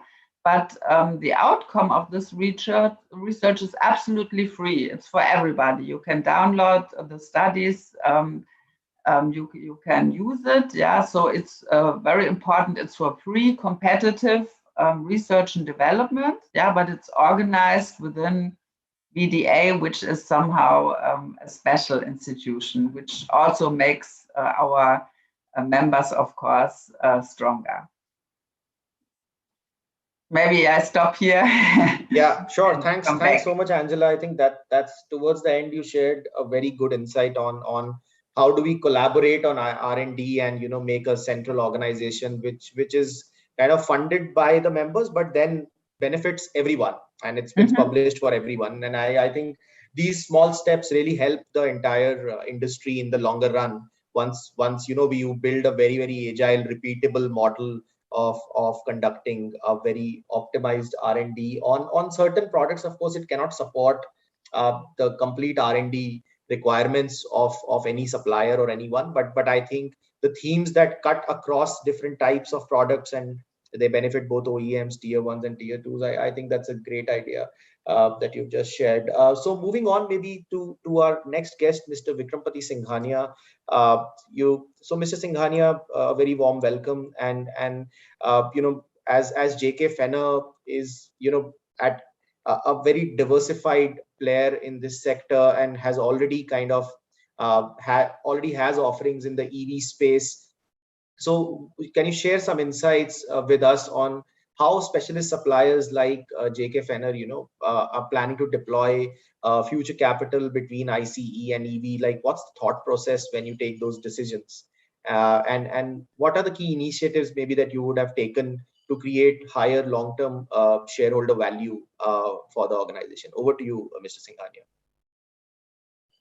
Thank you, Vicky. Thank you, Rangasa, for inviting to join this panel. It's always a pleasure. It's always a learning opportunity for me. I certainly hope I can share some thoughts on what we are doing. I think, as everybody else was saying, I mean, and from an ICE and EV perspective, each country is slightly different. So there are the pace of conversion, the pace of change, and the time frame taken for change to eventually show up may be different in different countries because of social, economic situation, total cost, life cost over life situation. So we believe that we are mentally dividing the two into two separate buckets in the organization. We believe that there's still some life left in the ICE side of the business. We are approaching this from a last man standing approach also. So we are saying that as lots of parts and lots of competitors in the world will start becoming more focused towards EV, and their ICE side of the business will start shrinking. Maybe there is an opportunity for Indian efficient producers to continue to produce components efficiently, not only for India but for global supplies. And also the other point to look at is there are some other technologies beyond EV that may evolve. It could be hybrids, it could be fuel cells, which may give a little different perspective beyond the EV sector alone. Number two, EV in a situation like India may evolve differently over different segments. So we believe that the total cost of ownership in two-wheelers will happen the fastest, and the evolution there will happen the fastest. It may take a little longer in the other sectors. So there is still an opportunity to play. However, you need to play that game a little differently. You need to play that game for cash flow, for being able to generate free cash flows over a period of time, rather than overinvest beyond the point. You need the free cash flows also to invest or reinvest in future and emerging technologies in EV or in other technologies as they evolve. So the way we are approaching it is saying that there is a part of the business that will need to be done super efficiently, consistently, high on quality, finding difficult customers around the world so that we learn and continue to become even more cost conscious and quality conscious consistently. But also being able to generate some free cash flows from that business to be able to redeploy that in emerging technologies. So the way we're working is we are reaching out to not only partners or technology providers internationally, but I think there are opportunities even in India to partner with institutions and other companies. And one of the great learnings I think both Angela and Michael were talking about is this whole ecosystem. And I think Bhatt Saab also talked about this whole ecosystem agenda on how we can help each other going forward. And that's a great learning from the Mittelstand approach to building businesses out.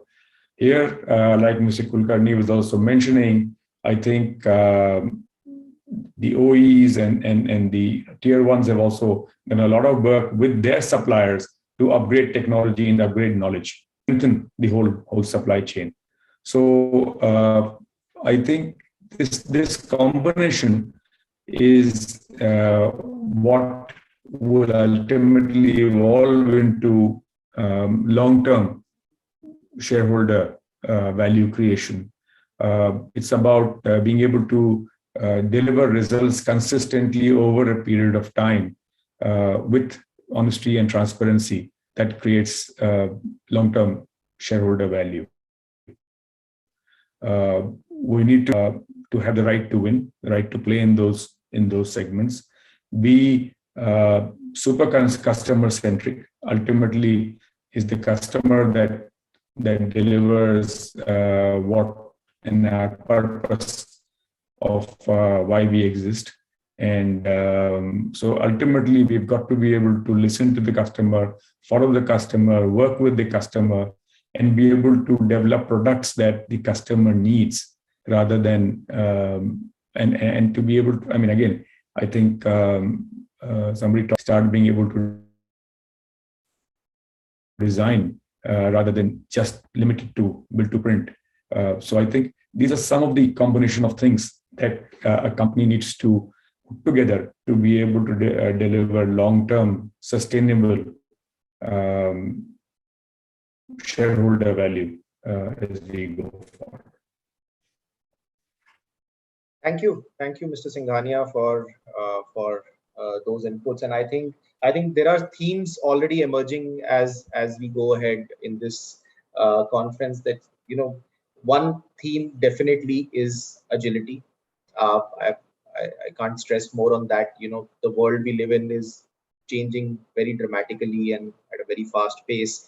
So agility is definitely emerging as one of the themes. Second is customer centricity, which has a different dimension of partnership now. So if you're agile and you have a partnership thought process along with your customers and working closely with tier ones, tier twos on one side, and it's an ecosystem. That's theme number 3 that's emerging, that you are agile, you are partnership oriented, and it's not just the business relationships that need to be partnered with.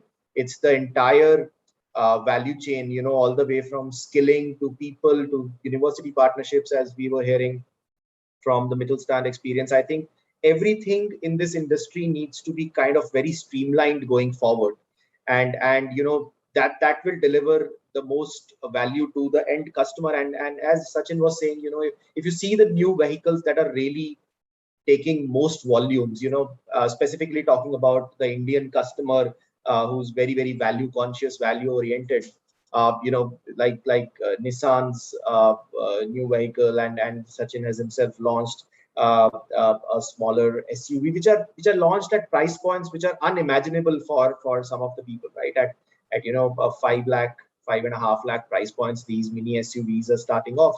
That in itself as a success story is kind of a showcase that without a partnership model with the suppliers, tier ones, tier twos, it's not possible to really turn around an OEM as an organization and deliver to the volume growth that the shareholders and the management are aiming for. So thank you so much, Mr. Singhania. And now moving on to Mr. Rangar, who of course represents the MSME community within automotive and lead stock rubber products. So, Mr. Rangar, how have the export markets helped you? Because I understand that you are your company does export a lot of its produce, and how have they helped you during the pandemic induced lockdowns and volatile domestic volumes? So if you can share some learnings regarding export orientation of the organization, and how would you define the DNA being different from the ones pure play catering to Indian tier ones and Indian OEMs? So over to you, Mr. Rangar. Thank you, Vicky. You see, exports has been a topic we have discussed in ACMA at various forums over a period of time. And it's always been something which has come up, during times of downturns in the industry. Now, exports for any company or for the industry as a whole, if you look at India's exports of automotive components, yes, we have 14 billion in exports, but 80% of that comes from the OEM and tier one supplies. If you look at the aftermarket, we hardly do about $3 billion in exports. When you compare that to the kitty, which is almost 500 billion, we are insignificant players in this marketplace. So one of the first things that we need to do as an industry is that we have to look at exports in a very serious way, and it has to be part of every company's game plan and strategy going forward. It cannot be a start and stop activity that when our domestic OEM volumes are down, we look to buffer them with developing some exports. And especially if you're looking at the aftermarket. Now, aftermarket has been an area where we have focused for a long period of time. And today, almost 60% of our revenue is export. And my majority of that comes from supplying to the independent aftermarket globally. What does the aftermarket really require? The aftermarket requires, number one, consistency in terms of the supplier being available to continuously supply product to his or her customer. Buyers don't like to chop and change. Of course, they will if they have to, or if there are commercial reasons or technological reasons for doing so. But by and large, nobody wants to keep experimenting with new suppliers and disrupting their existing supply chains. So having said that, to be successful in export, you have to, like Alok mentioned in his comments, you have to be customer centric. So you have to understand what your customer needs and be willing to evolve and develop with your customer, which means setting up a range of products, maybe within your core competence. It doesn't mean that, we are, for example, we manufacture rubber products, bushels and engine mountings, or Mr. Singhania does the same and does beltings, etc. Doesn't mean we start manufacturing pistons and stuff like that. No. Within our fields of product, we develop a range for the customer so that we become a key supplier to him, and we become like a one-stop shop for him. Maybe we cannot offer him everything, but it is a big enough kitty for him to come back to us again and again. So it's a long-term commitment, and it requires patience and persistence. Today the opportunities in the export market are changing dynamically. The difference, between an OEM supplier and an aftermarket supplier is essentially this, that we have the agility and ability to manufacture small quantities, rapidly develop new product. When I say develop, in most cases, it is reverse engineered when you're talking about the aftermarket, because there's nobody developing a product, or trying to re-engineer something which is already existing in a car or a truck or a motorcycle. you're basically replacing an existing product which is broken down. So you're you're reverse engineering those products, and you have to do it very rapidly. So that is, that is what differentiates a tier 1 or a OEM supplier from an aftermarket export supplier. So this is something which is very important to look at. The other thing is that, with the pandemic and what has come out of it, personal mobility has become more important than it ever was before. Now, on one side, the need for personal mobility. On the other side, the need for, the reduced income levels or the reduced disposable income in the hands of customers.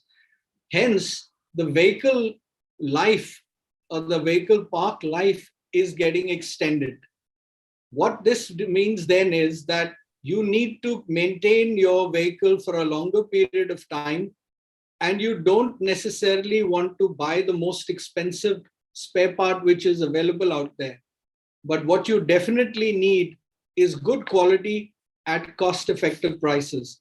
And that's where, companies like us and lots of others who are exporting out of India, where we have the ability to manufacture at low costs.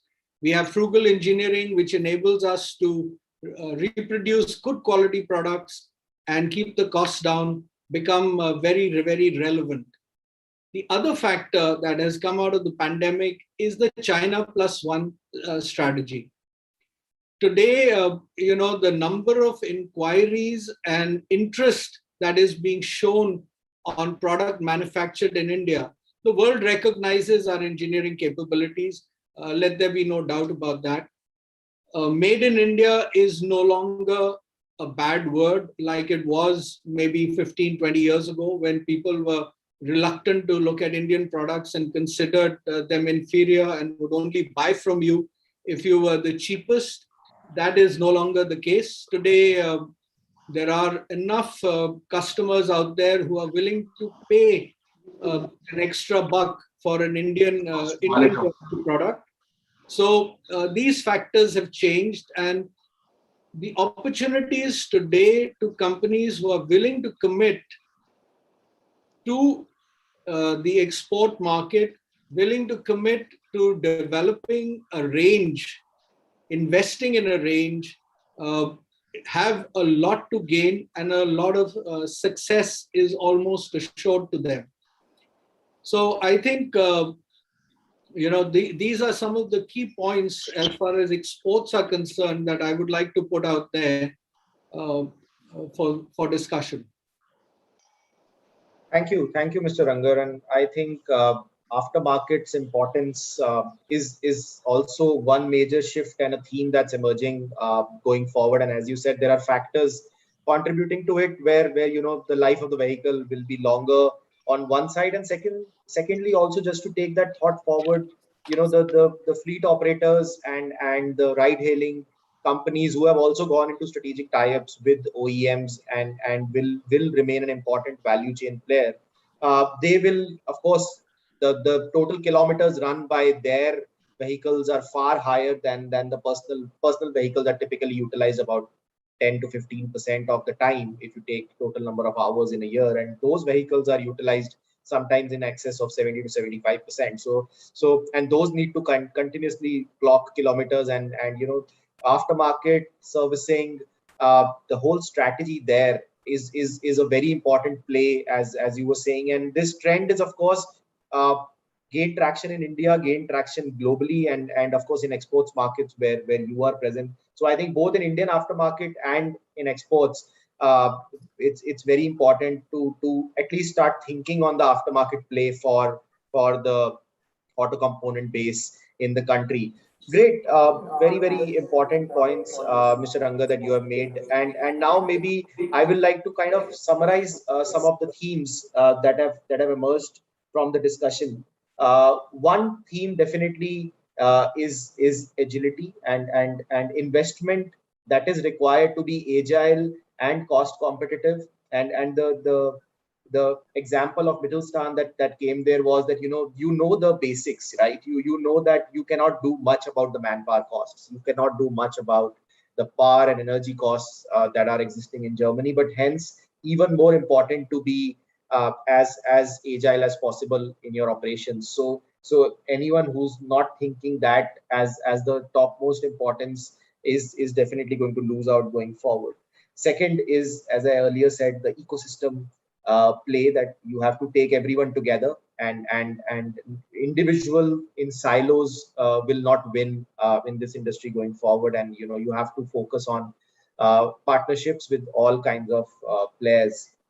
The third theme is more of frugality, taking the agility a step forward, frugal engineering, and I have seen players who are investing in startup incubators. For example, where do I get the next big idea is the big question. And as Mr. Singhania was also saying, that you have to really look at where to invest and where not to invest. And that's also what Mr. Manoj Bhatt said about their capital deployment, that you cannot do everything. You cannot be in battery swapping and lithium ion and different paths. So you need to find your own, understand your core competencies better and play on those. And if frugal engineering is your core competency, then this is the time that the industry is offering a lot of opportunity for players to kind of diversify and play the right game. And I would take Alok's presentation and the cases that he discussed. A lot of Indian players have really gone up the curve over the last decade or so with pockets of investments,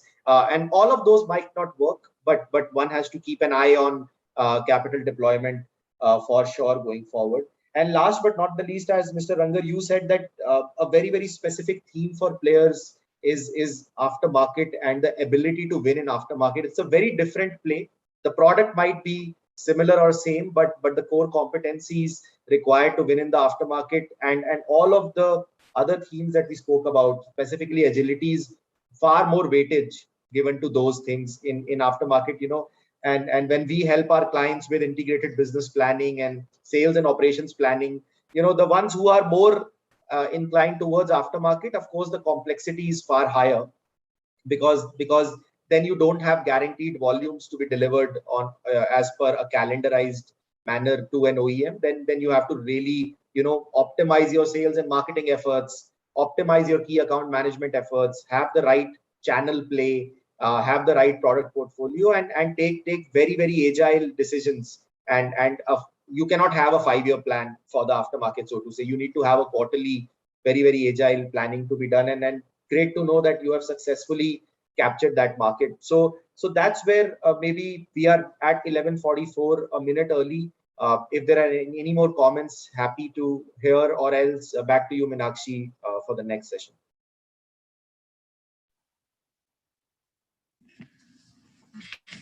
Thank you, Vicky, for that interesting, informative session that you had conducted. And it's been heartening to hear each and every speaker speaking about their perspective on the market and how it is going to emerge and what has been happening for the last 2 years. And thank you so much, each and every speaker at the panel, Mr. Sachin Kulkarni, Mr. Michael Weiss, Angela Mans, Mr. Vikrampati Singhania, and Mr. Rangar. Thank you so much for your insightful informations on the market and the auto component industry. Now we are moving on to the next session, operational excellence, next level levers for resurgence, getting back growth, managing costs and efficiency, and transforming business purpose and model. Now I invite Mr. Alok Verma, is the partner strategy and operations, Grant Thornton Bharat LLP, who has been with us since morning. I hand it over to you, Alok, to carry on. No, absolutely. Thanks, Meenakshi. What a session it was. Thanks, Vicky, getting the insights from the panel. I think an illustrious panel one, and I think no less from a panel 2 perspective. I look forward to building on some of the themes that have emerged during the part of the session. In terms of, I think Manoj talking about the 9 gems. Very interested to pose that to our Anand Group strategy there. I think very interested to know in terms of, I think the Mittelstand, I think their aspect on how do they offset such a high labor cost? And I think the India imperative, I think, and those agility elements also carry on. So look forward to that. So I think without much ado, I will just introduce the panel that is there with me for this session on performance improvement. And we have different themes basis the vantage point of the individuals.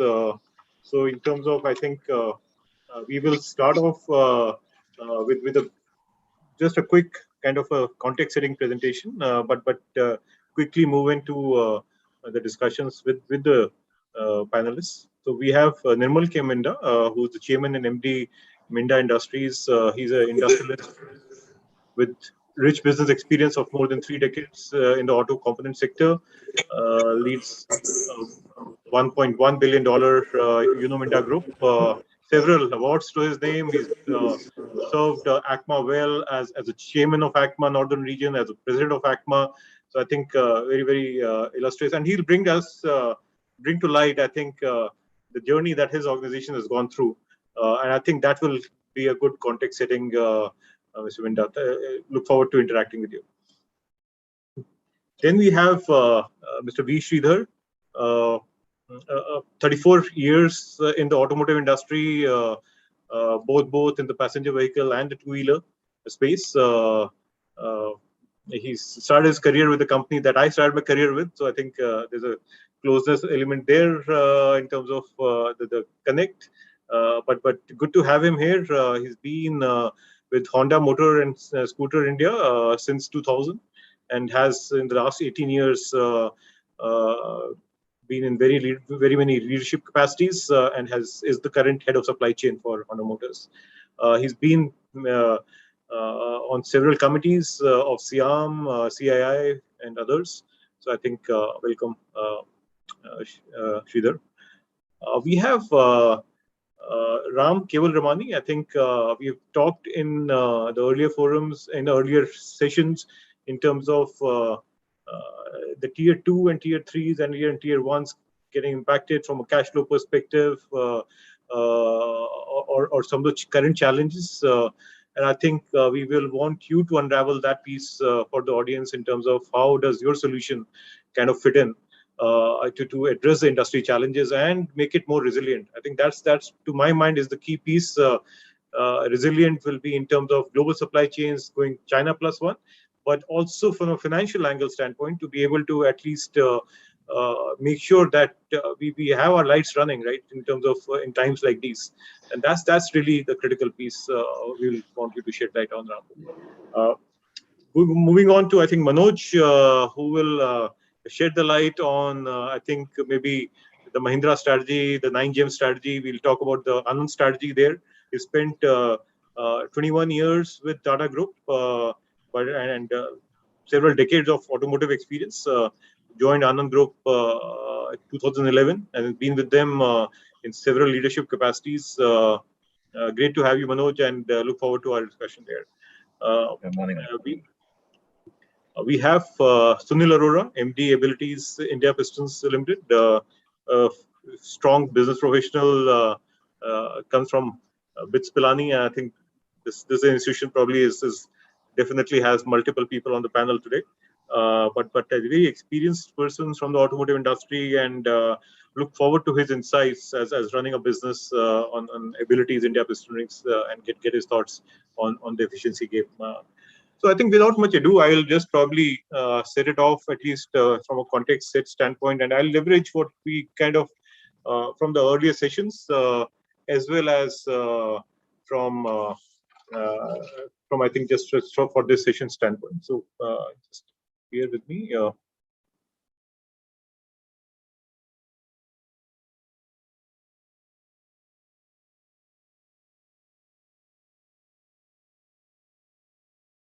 So been through it, but I think here what we deep dive is among the operating levers. I think there are 4 operating levers, and hopefully I think in the discussions we'll focus on whether it's on the enhancing revenue, improving margins, the optimizing the overhead, or efficient working capital. On the efficient working capital, we definitely have Ram coming in, and I think from other elements, you would expect others to chip in wherever I think they have at least seen and maybe impact to be provided within the context of today's discussion. This is one perspective I wanted to share with the audience, also from a context setting standpoint. And this is essentially as companies start on their transformation journey, there are, I think, a lot of elements of maybe challenges that could come along the journey. And I'm just highlighting 4 of them. One is the paradigm paralysis, right? We've been doing this business for the last 15, 20, 30 years. So how do you go beyond the current modes of thinking? So I think that's very critical to the subject at hand in terms of performance improvement, because you need to get in fresh thinking into the game. The second element I would say could be in terms of the cultural complacency, in terms of I know the best in terms of doing things. So any new thought, probably there will be several naysayers to kill the idea, right? So I think it's important to make sure that that is not really a challenge that one encounters, or I think one could anticipate it almost and then address it. The third thing essentially is a hierarchy hell. Hierarchy hell would be a lot of times, oftentimes what we've seen is when we do our performance improvement interventions, the person at, let's say, the operating level, he is fountainhead of a lot of ideas, and somehow within the organization, it's not able to surface. It may surface to the next level, but it doesn't go to the level beyond. So I think that's what we call the hierarchy hell. And I think that's again, if we understand these challenges, we will be able to address it. And finally, risk aversion. Now there are certain industries which maybe I think will be. There are a lot of regulations around it. We are getting into the EV space, which will also have a lot of elements of, let's say, if we are talking about autonomous car, right? You could almost, with your product, put somebody's life at risk, right?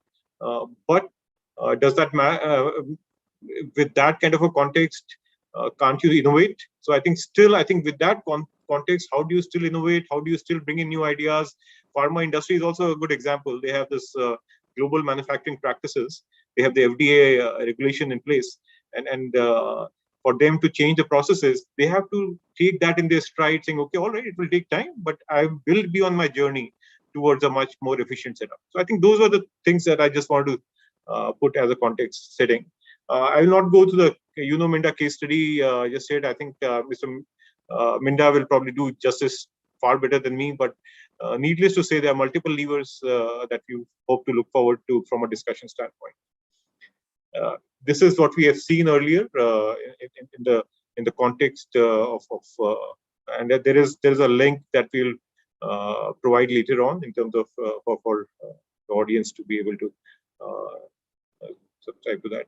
I think that's pretty much it in terms of, I think, what from a context setting standpoint. And I'll just go back to the Minda and maybe request my first panelist, Mr. Minda, if you can shed some light on the way I think your journey has been on the organization and business transformation, and what are the efficiency levers that you actually kind of impacted.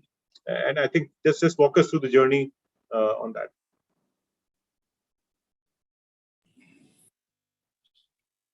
So thank you. Good morning. I think good morning or about to be good afternoon. So good morning, Alok ji, and my people on the desk, and my esteemed customer, Sridhar ji.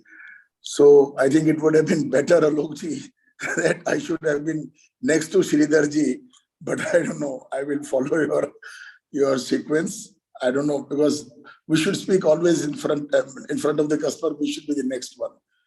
No, I understand that. I do understand. I think, but I think I think from a case study standpoint, I thought it would be context-wise, it might be thanks for accommodating, Mr. Sridhar. Yeah, I understand that. Yeah, thank you, Vince. But I will follow your sequence. So because we always say customer first. customer first is a value. And Japani mein bolte hain isko okyaku samawa kami sama des. Mr. Sridhar knows Japanese very well. Matlab customer bhagwan ka roop hai. Sorry for interruption, sir. Alok, do we need the presentation to be on still? Yeah, this is, I think he has, it's a Minda case study. So Mr. Minda could refer to it. Mr. Minda, do you need it or I can take it? Yeah, up to you. I mean, I can talk while looking into it also, or up to you, whatever is convenient, whatever is convenient. Yeah. Whatever is convenient to you all. So firstly, I would like to, I shall pray God for the health and safety for all of us. At this point of time, I think this is the most important, and we all need to take care and support each other, which we have done in the last 1.5 years.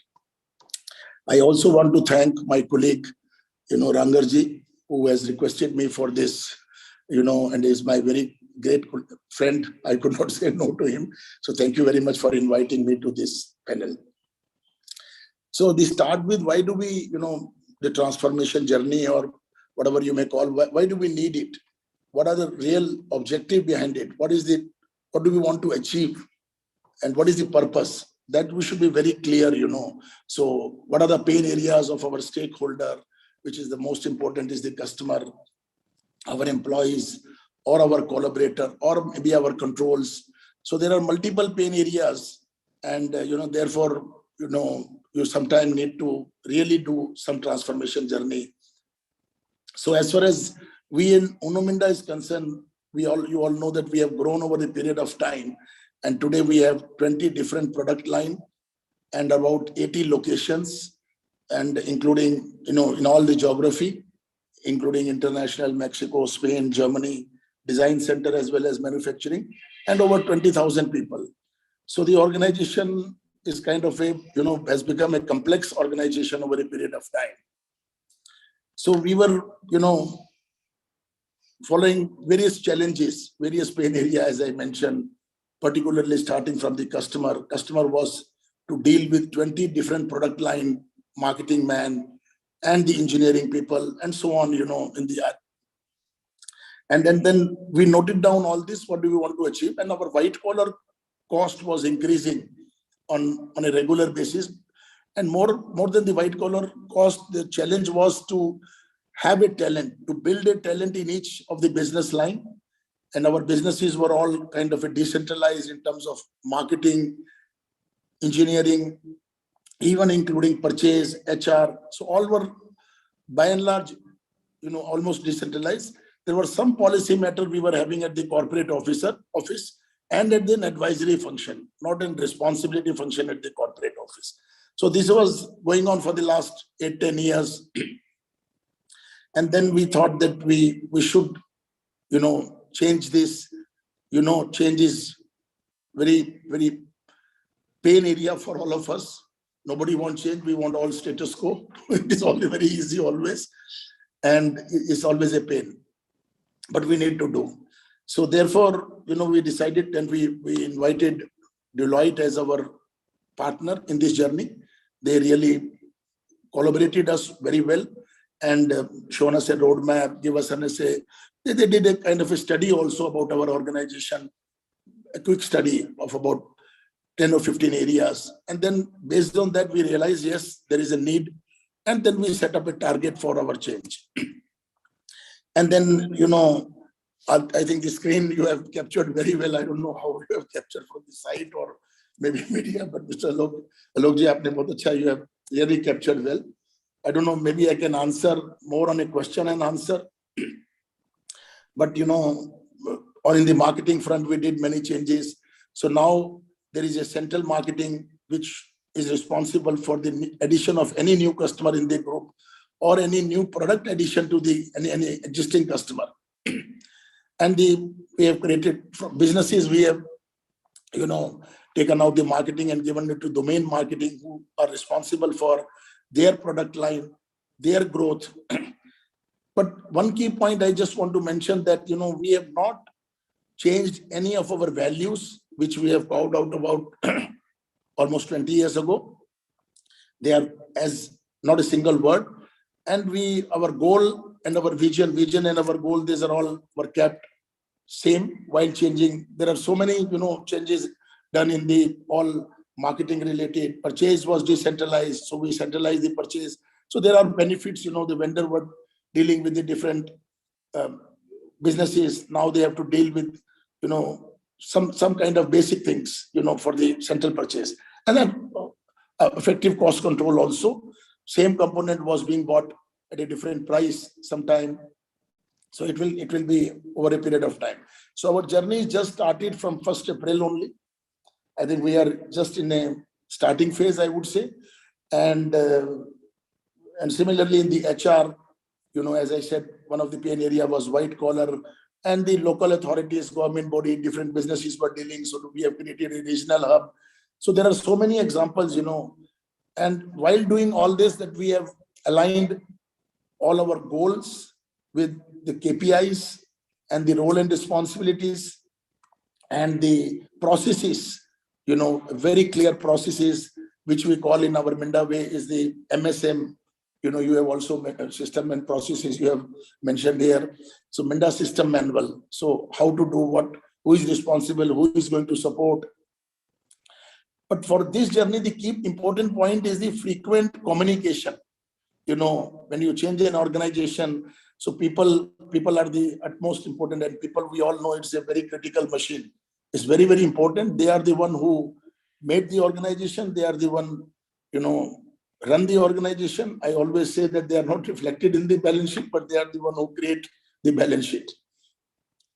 To take them on the board, because some people may feel in the organization change and loser. Some people may be feeling this, elevated or something. So all those frequent communication with them, before, in between, individual communication, one-to-one communication, what are their new role, why are we changing, something, and a town hall. So still we are doing, even a quarter also, we do collect what are the pain areas after the implementation, and then we try to resolve either in the processes, but we do not want to change, structure and all that. We thoughtfully, and this journey took around not 1 to 3 months, it took around almost 9 months for us to prepare and then launch from effective 1st April. So this is all, I think in nutshell, I could say, Alokji. But if you have any specific question by any of the audience or by you, it's more than welcome, please. I think very good perspective that you shared on the journey in terms of, in terms of, I think very, very refreshing to understand from, I think at a promoter level, to be able to articulate the effectiveness of a strategy to be aligned with the KPIs, right? That's why I think what makes the company aligned with the North Star. So I think that's really great to know. And I think that is, I think that different words for that, KPI alignment.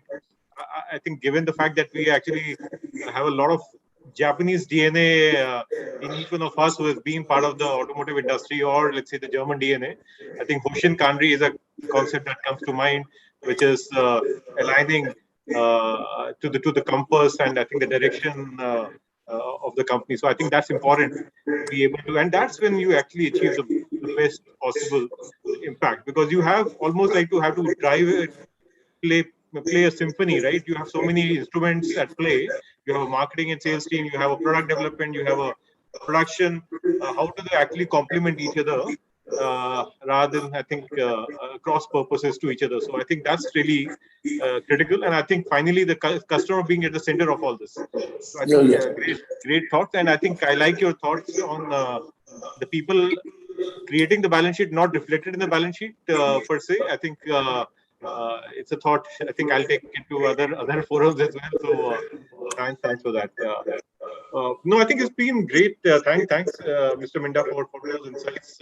Any one top thing that maybe when you look back, you could have done differently? I think you talked about communication being very, very important, but any one thing in your journey that you think that you could have done differently? I would say there are some communication, like, when we change in the, in our export was centralized, and our European operation also, they were restructuring. So to handle the Indian community, our Indian, because we deal, very often with them, but with the foreigner, the cultural difference with our German, particularly in the Europe, we could have done better in the beginning. The communication, I think all this was done in the, web meeting. We all know that we could not meet personally. So I think this was a challenge, but the understanding, and we could have done better. But right now we did it, that we delayed it, and then we implemented it we are going to implement it on 1st October. We did the town hall with around 250 people yesterday only, and made it more clear, to them. But this could have been done better. Sure. No, always. I think one takes the learning forward. I think that's a continuous journey. But really, thanks for insights, Mr. Minda. And we'll move over to your recommendation, Mr. Sridhar, for his valuable insights. I think that could have been equally context setting as well. So my apologies on that front. Mr. Sridhar took the liberty of being the alumnus of Maruti. So from that standpoint, I think, but I know being an OEM in both the spaces, I think it will be important to have your thoughts on the key OEM trends that you are seeing, whether it's moving away from build to print to design to that kind of a co-creation. What are you seeing? And that's not just the only thing. I think you probably would be handling it on a day-to-day basis with a vast kind of ecosystem of yours. So over to you. I think look forward to your thoughts, insights. Yeah, thank you very much, Mr. Alok. Fellow esteemed panelists, ladies and gentlemen. Actually, Nirmalji, I think congratulations to Nirmalji and his team. I think they have done a fantastic job as far as their transformation was concerned. Basically, I think once we deal with their company, we always see some things which are which really stand out. For example, the KPI focus, the emphasis on the process, and also like people focus. For example, like Nirmalji was saying, relating to town hall concept, wherein the communication and sharing to all the members so that they secure the alignment. And I think that's really important. Wherever a company is heading to, unless the top man and the person who is right at the bottom, unless he has most of the information which is open, I think that's really important for a company to really succeed. So this is really creditable, and that's what makes Minda Corp actually stand out amongst other companies. So good morning to all of you. Just coming to the topic of today, whatever is there, basically, I would just like to give a quote, start with a quote. Basically, it's like this: life isn't about waiting for the storm to pass. It's about learning as to how to dance in the rain. So I just repeat, life isn't about waiting for the storm to pass. It's about learning as to how to dance in the rain. And that's really important because COVID-19 actually isn't going anywhere. As suggested by multiple reports and researches, actually it's become imperative to learn to live with this virus, and we have to finally embrace the new normal by taking all possible preventive measures. Actually, the ongoing pandemic has pushed all companies across the globe into a balancing act. On one hand, we need to manage the immediate effects of the current crisis. But on the other hand, we need to build resilience towards future disruption of any kind. So if we see this, although the second wave has actually subsided, the health crisis is actually expected to continue for some more time, making more and more people to seek private mobility. And as now the vaccination approximately is around 50 crore doses have been given. And considering India's population, still we have got a long way to go. And maybe, hopefully, we should cover maybe around 70% of the total population by December or January. There are other things which are, once the vaccination improves, business activity will also improve, and it is going to raise customer sentiment, leading to a better sales trend. And that's what we believe. There are other factors which are positive today, for example, a good monsoon, stable crop prices, also a healthy crop harvest, and the upcoming festive season. These are all going to push the demand further. So in the background of this changed business environment, I consider these are the following tasks which need to be addressed by the Indian automotive industry. Let me take you through each one of them. The first thing is actually there are many regulations which are coming up in the areas of safety and environment. If you see in the last 3 years, the BS6 has come, and now the government is talking about, as far as two-wheelers are concerned, we're talking about BS6 OBD2, we're talking about CAFE norms, we're talking about biofuel norms, which like ethanol, E20, E100, flex fuel, and so on. So there are so many norms which are actually pushed by the government, and government is in regular discussion with the automotive manufacturers and also with component manufacturers and CII. And actually, we would like to be on par with the European regulations. So we are already on par, and I think we would like to go ahead we would like to be on par also. So that's how it is going on. Now, in response to each regulation, each company has to find their own solutions or their own answers. So even as far as suppliers are concerned, we need to find our own individual answers. Sometimes it is a question of new products coming, or sometimes it is products with new services and new business models may need to be developed. Now, to take on the challenges which are posed by the rapidly changing next generation mobility in terms of high investments as well as research and development, all business entities need to consider striking business partnerships and collaborations. So in the future, I believe that automotive suppliers will have to be more flexible and even faster than ever before. The second trend which we are seeing is the fluctuating customer demand.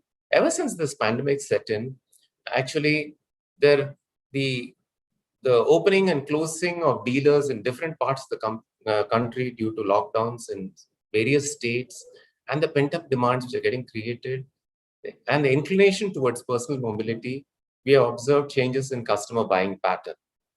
Also, there is a lot of awareness through social media. Happening is the customer buying patterns are changing very rapidly. And since these are changing very rapidly, the OEMs need to change their way of their systems in order to be flexible and more adaptive in this approach.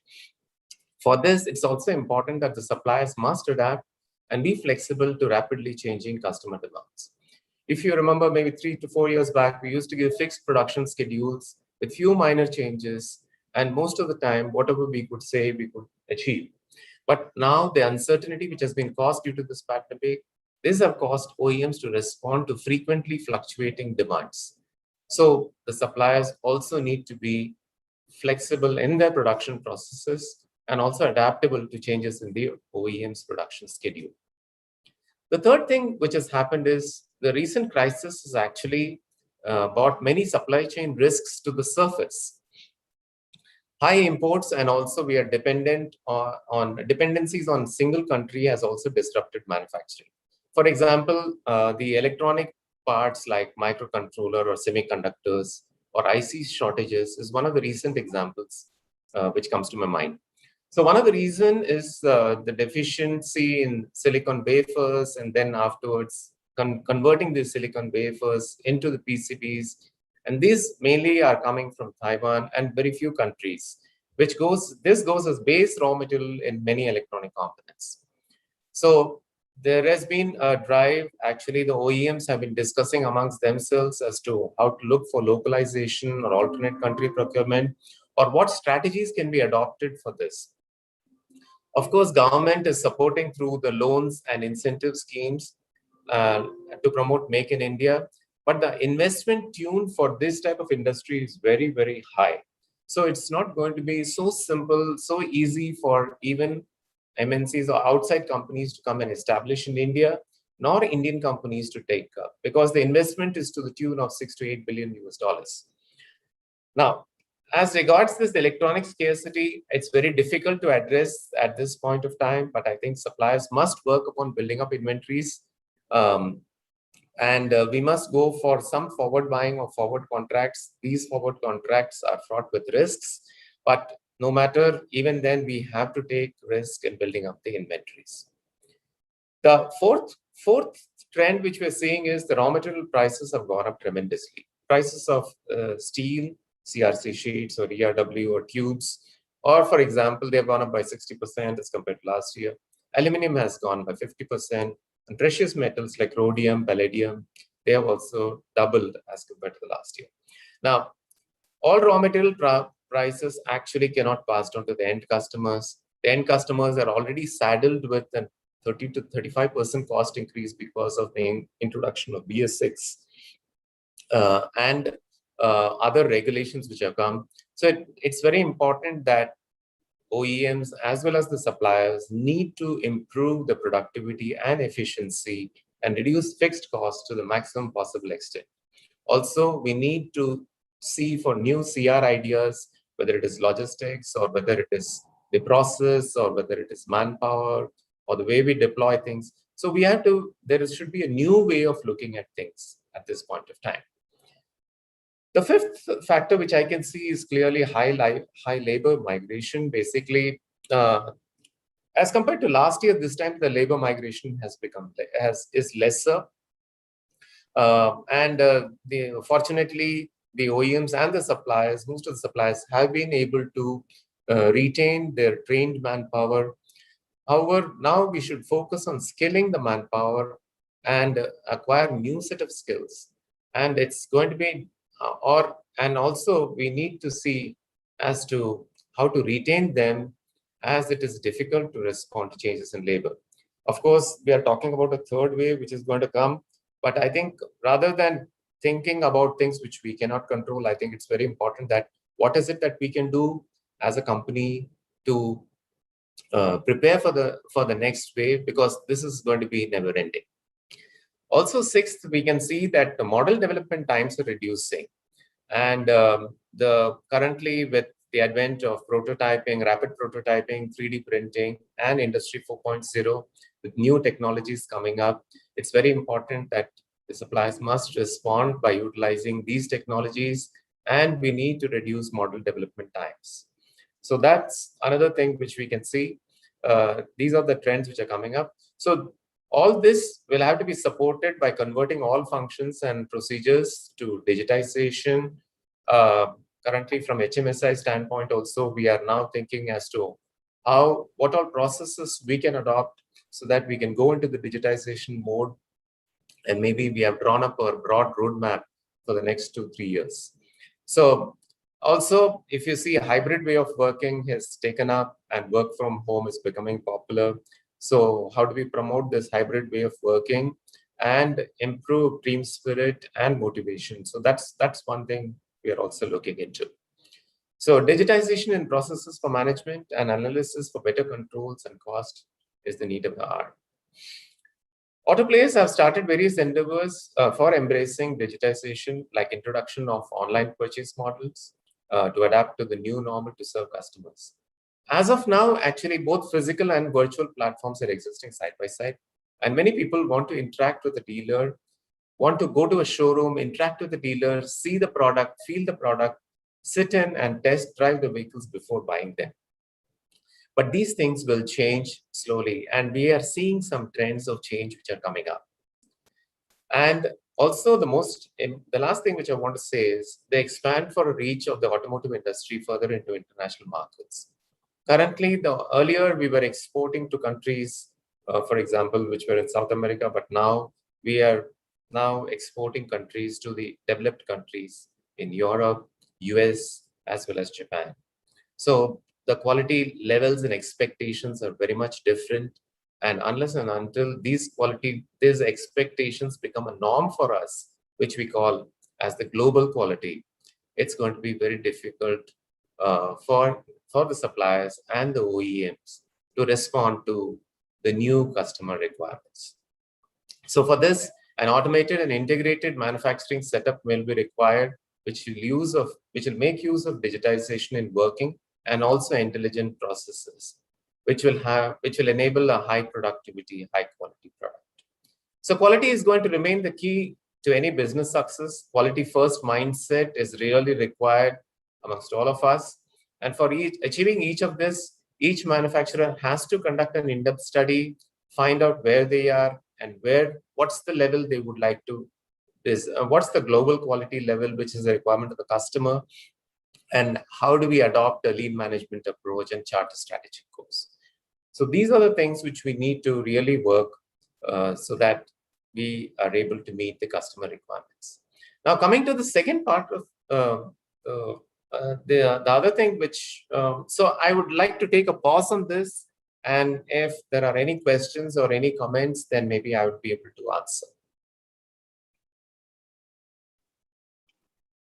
No, Mr. Sridhar. I think I think you're setting the agenda for the panel fairly well. I think that's really, I think as an OEM, the way you're looking at the market, the challenges you yourself are facing, and I think you would want the component industry to step up. I think that's really. I think please continue. I think that. Yeah. So see, one of the important things is while I find that most of the tier 1 suppliers, they have understood the quality requirements of the customer, like OEMs, because of a long period of association and because of their own efforts and some handholding by the OEMs. However, I think the tier 2 and tier 3 actually need to work upon, especially as far as quality requirements are concerned, as far as change point management is concerned, and as far as improving the productivity as well as improving the skill of people. So these are some of the areas I think we need to really focus upon. One of the areas which I see is the tier 1 to tier 2 interface needs a bit of a strengthening, in the sense that, for example, when let's take a practical example. For example, when we see the incoming inspection of parts at the tier 1, I think there are some problems which are available. Of course, everybody has got gauges. We have got a very good quality setup to check everything. But many times what happens is we find that the tier 2 faces some problem in maintaining certain dimensions. However, instead of going and deeply analyzing the problem, some quick fix solutions are made and it becomes a problem. I would not like to say that it is a general trend, but it happens sometimes.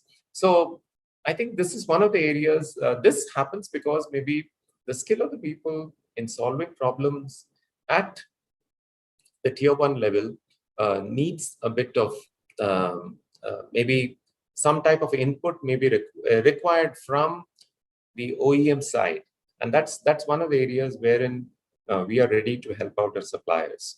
The other point is the same thing needs to be transferred from tier 1, tier 2 to tier 3 also. Sorry, tier 1 to tier 2 also. Because the moment it happens, then whatever knowledge has been gained, if the entire knowledge is transferred to tier 2, I think the tier 2 management will also improve. And the tier 2 will be in a better position to supply better quality products. The other point which we see is basic quality systems sometimes are missing in tier 2. And it becomes a major issue of sustenance of quality on daily basis. So unless the daily work management practices are transferred to tier 2, it's going to be very difficult, because what happens is they are ready to live with the problem sometimes and supply parts and with high rejections. Now, this is a very big cost, and maybe the tier 2 will not be in a position to absorb so much high rejections as well as the cost which is being incurred because of poor quality. So I think this is another area which we need to address. The third area is, I think, there are some cases where the tier 2 is reluctant for investments, new investments. Now, investment means money, and then I think the emphasis should be on checking the ROI.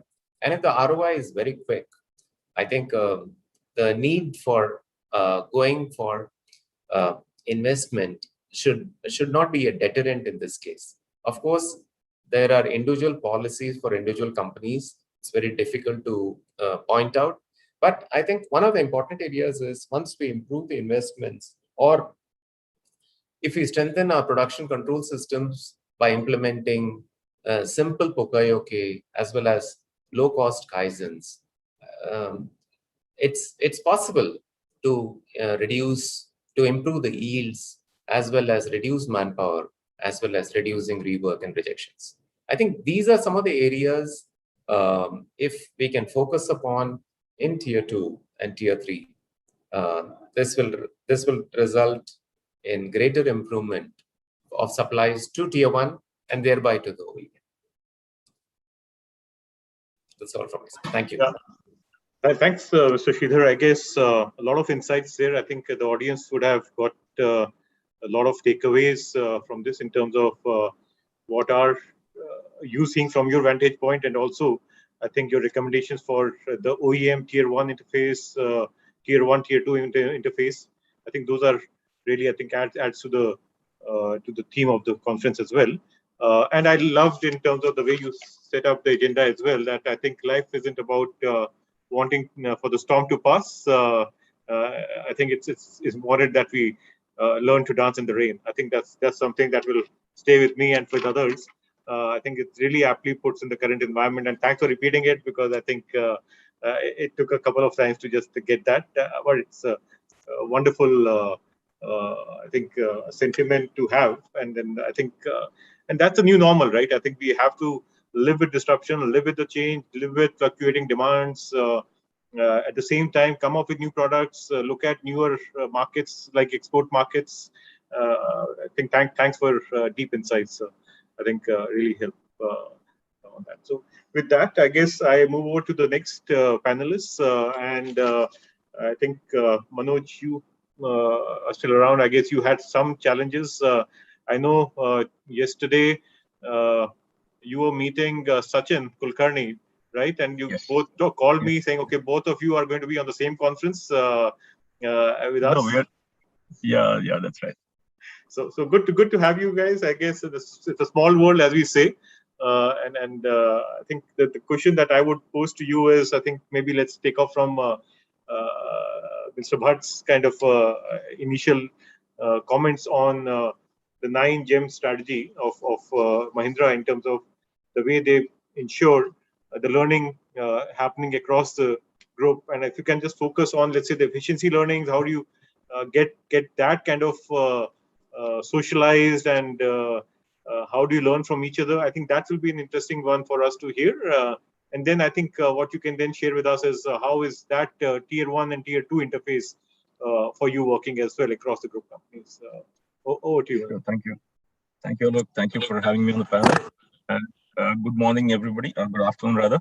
And once again, really honored to be on the panel with Sridhar-san. So Sridhar-san, once again, good afternoon, and it was lovely to hear you speak, and especially setting the tone and bringing in some optimism in this current pandemic times. I think very, very beautifully said. We should not wait for the storm to pass, because for sure storm is going to pass. But enjoying in the rain by dancing is our choice. I think that's very, very beautifully put. I think this will help us, to weather through this really difficult storm. Thank you for that, and all the points that you raised. I'll allude to some of them in terms of efficiencies, which you mentioned, particularly Kaizens, the power of Kaizen. And Mindaji, as usual, I mean, you have also been the leader setting by example always. I mean, we all look forward to you benchmarking with your practices, with your sayings. So thanks for setting the tone. So Alok, coming to what you said, I mean, I'm part of Anand Group, of course, which is a conglomerate of JVs. That's the model we operate, JV model. So yes, so the power of learning is, I mean, absolutely immense. So we have this good fortune of having different multinational JVs. So each brings its own nuances, each brings its own best practices. The point is, how do we leverage them? That is most important for us if you want to succeed going forward. So we have several, quite a layered approach, formal, informal. So I'll just tell you on the formal part. What we have right at the top level is, of course, we have at the group level the HR, the internal audit, the excellence in manufacturing, the corporate business development. Everything else is at the group level. So with this, we ensure that all the cross learnings across the companies are funneled into one single repository, and then again flown back to the rest of the people. So we have at the management forum, we have what we call the Anand Management Forum, which is a council of almost 13 people, all CEO level from various companies. So in these, we have quarterly meetings in this forum where the best practices are exchanged. In fact, when you sit when I sit in that meeting, I learn from, let's say, another CEO who's doing something good in one particular area or many particular areas. Right? When you sit and listen, I think the best way is to note down, get it back to your company, and keep on improving. So that really is a very powerful melting pot, if I may use that word. We also have what we call a hub concept. We operate in hubs in various in geographical locations in India. So again, within the hub, we promote the same concept of Anand being one unified entity. So again, there's a whole lot of cross-learning, horizontal deployment that happens. Internal audit, while they do the internal audits of each company is very, very thorough, rigorous audits. But when they do that, they come across tremendous opportunities of cost improvement. And again, these are fed back not only to the company they are auditing, but these are fed back as a practice. I mean, it's not anecdotal. What I'm telling is actually a practice.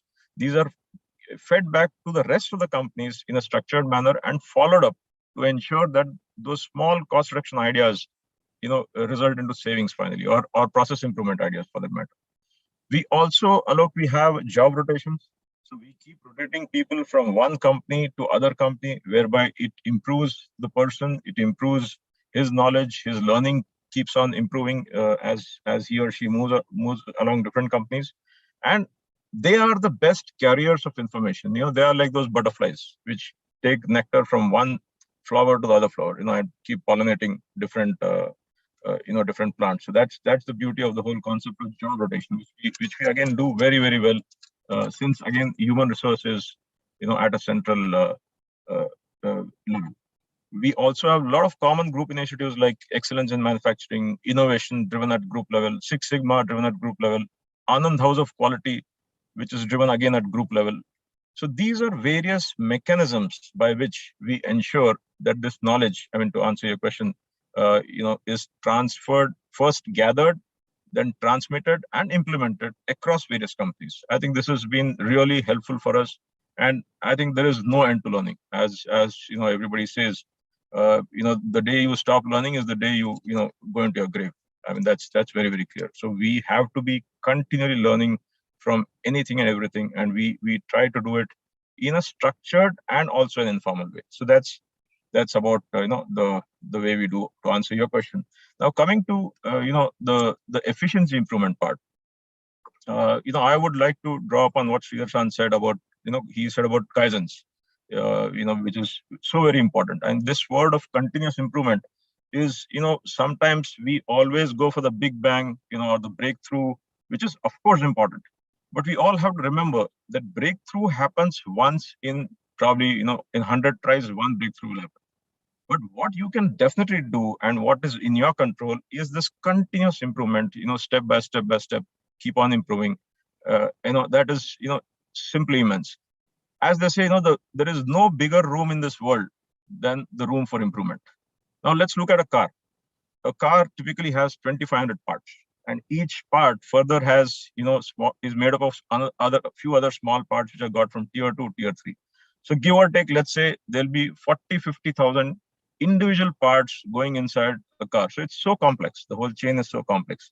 But it offers that massive room for improvement for all of us. So if you do even a very small improvement in each, just imagine each of those 40,000 parts, and there is enough possible. If you do a small improvement in each of those parts, and you just have to leave the rest to compounding, you'll have at the end of the day a tremendous amount of saving. And when you're in the manufacturing business, which we are as auto component makers, for that matter, even OEMs, there is no end to eliminating waste.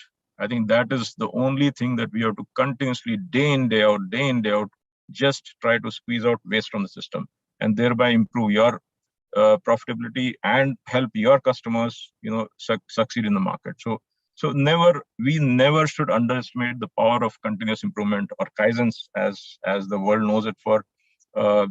Even like Honda-san himself has said, maybe Sridhar-san would know, that success is 90%, 99% failure.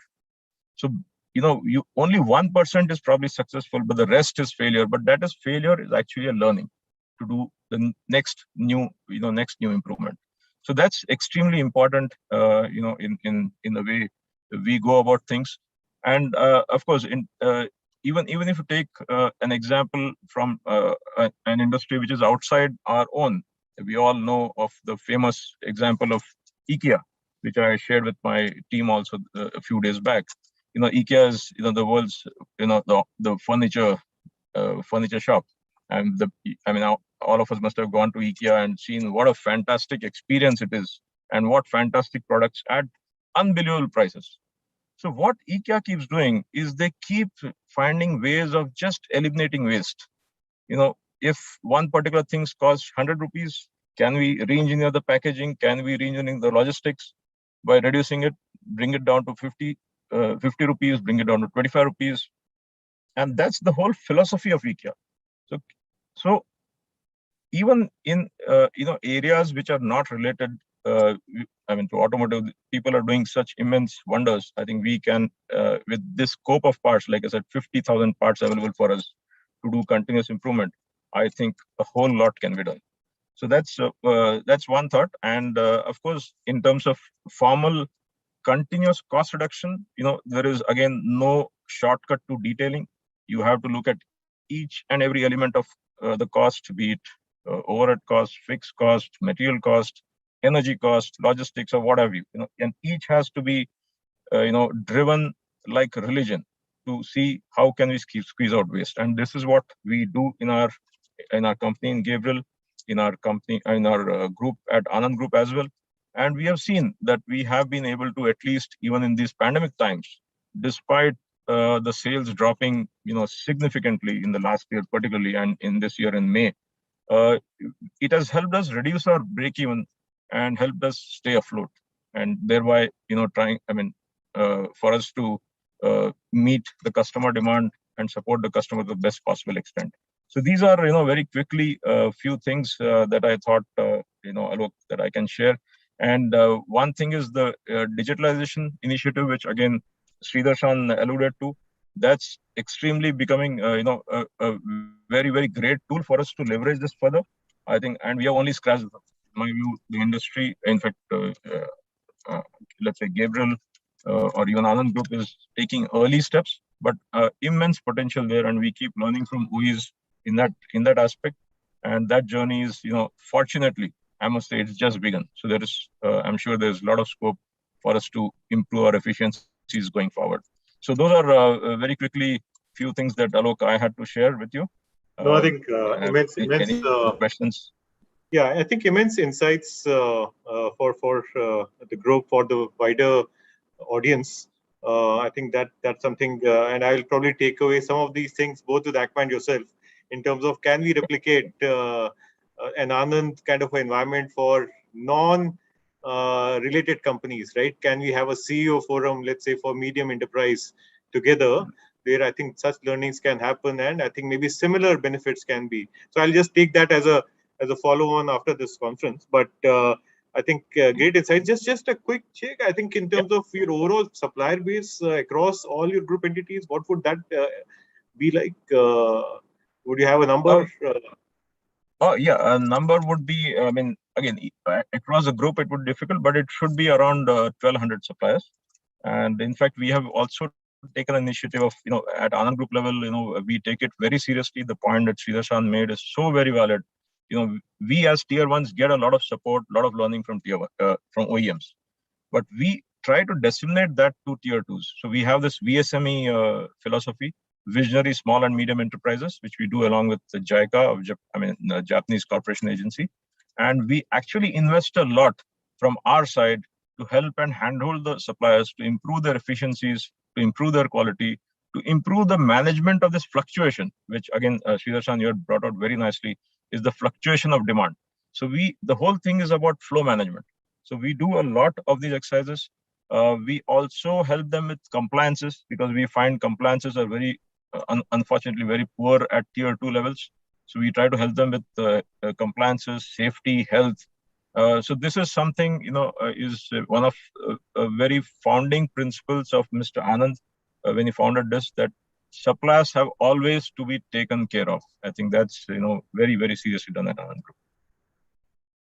Thanks so much, Manoj. I think this is a good segue to talk to Ram about, I think, the ecosystem play that he has in terms of making sure, I think, through his solution on supply chain financing, whether I think the suppliers can be made more resilient, especially in these times. So over to you, Ram. I think look forward to your, and I think the fact that you are able to work with multiple tiers within the automotive ecosystem, I think if you can bring light to some of that, will be great.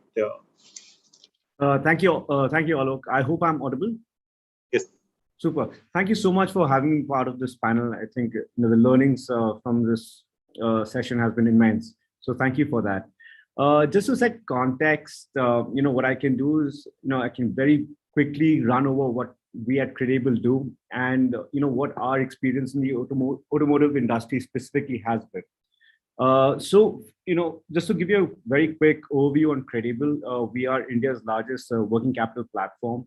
What we essentially do is we look to partner with large corporate anchors and enable large-scale liquidity programs for the entire supply chain, right from purchase order financing all the way to post-invoice discounting. And for enabling all of this, to enable supply chain to get access to on-tap liquidity, the corporate gets, economic benefit right from the profit and loss statement to the balance sheet. And for the suppliers, they get access to working capital without any recourse, without any collaterals. So, that's essentially what we at Credible do. When we started working in the automotive industry and we started looking at it, we noticed a couple of things.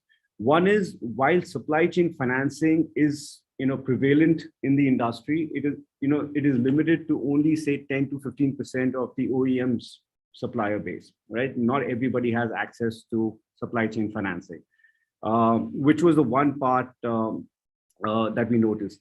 The second thing is, like everybody is mentioning, right? The auto industry itself, is a deep tier supply chain ecosystem, right? You have the tier one who's contracted with the OEM, and then you have tier two, tier three, tier four vendor base as you go along the supply chain. And as you go along the supply chain down to tier two, tier three, access to liquidity is very, very tight. It is very, very tight. And the way we've gone about addressing these two aspects is in a couple of ways. One is obviously through our platform. When we partner with, say, an OEM, we get the entire supply, all the suppliers on the platform, right from the largest supplier all the way to the smallest supplier, to get access to liquidity, working capital on tap, right from purchase order to post-invoice financing. Now, this frees up a lot of cash flows, which they can actually use to further invest, invest into CapEx or meet the demand as demand picks up. The second thing that we've actually gone and done to specifically address the tier two, tier three, tier four vendor base is essentially through a solution called tokenization. Now, what tokenization essentially does is it enables the nth supplier in the supply chain to get access to working capital. The way it is done is as follows. Once a tier one vendor, submits an invoice to an OEM, which is say accepted, the platform will issue tokens that is equivalent to the invoice amount. So for this example, if you use, 100 rupee worth of invoices are submitted to an OEM, which is accepted, the platform will issue 100 tokens to the tier one vendor. Now, what the tier one supplier can essentially do is take those tokens and either encash it in the bank and get access to working capital, or can use those tokens to further send it to their tier two supplier. The tier two supplier again can either encash those tokens or can use those tokens to pay their tier three vendor. So and the chain goes seamlessly without any human intervention. So what happens over here is the nth vendor, who's typically a very small MSME, who has never seen access to working capital because banks are, generally not, they're very risk averse to, enabling working capital for these guys. he gets access to working capital without collateral or without any recourse to it. So that creates a lot of liquidity in the supply chain. And to further create liquidity for these tier 2, tier 3 vendors, what we are now looking to do is, directly, integrate with the accounting system of these MSMEs. Now, what happens when we integrate with the accounting system, say a Tally, right? We get access to real-time financial information as well as operational history. We are also integrated into the GST portal through e-way bills, to ITRs that are publicly available. And what happens over there is we're able to create real-time credit models that can get these suppliers to access to working capital, which again would never be possible, because when financial institutions look at these vendors, the biggest problem is they do not have visibility in terms of their financial or operational history, because they're typically disorganized. This platform essentially will create real-time liquidity for these MSMEs, within a few clicks. And, we've seen great success. We've seen super success in this program so far. I think we're, specifically in the auto industry, we're disbursing close to about 500 crores a month. And the programs are really scaling up very fast because everybody sees the value in enabling liquidity across the supply chain. So those are the couple of things that that we've noticed, and the way we are trying to create financial inclusion for the supply chain in the automotive industry. Happy to answer any questions. I think very well articulated, Ram. I think this is an apt solution at these times. I don't know. I think I can take the luxury of asking any of the panelists who might have any question for you. Because we have a good representation in terms of OEMs and the component suppliers, tier ones. So I'm just opening it up for you. I think you will have to handle the curveball that might come your way. No worries. Either Ms. Vinda, any questions for Ram? What's the rate that you typically charge? So the way the entire program is structured, that suppliers get access to working capital at their bankable rate. So if their bankable rate is 8%, they will get access to liquidity at 8%. If their bankable rate bases their balance sheet or bases their financial history comes to about 12%, they'll get access to liquidity at 12%. The idea is to create working capital solutions where people get access at their bankable rate. Interesting. Great. So I think thanks, Ram. I guess we will also maybe take the opportunity to take to maybe within the ACMA forum. I think much more detailed presentation also we can do in terms of, I think, this overall solution. And I think because this is the need of the hour, goes a long way in terms of maybe making the supply chains resilient. So I think Absolutely. That's great.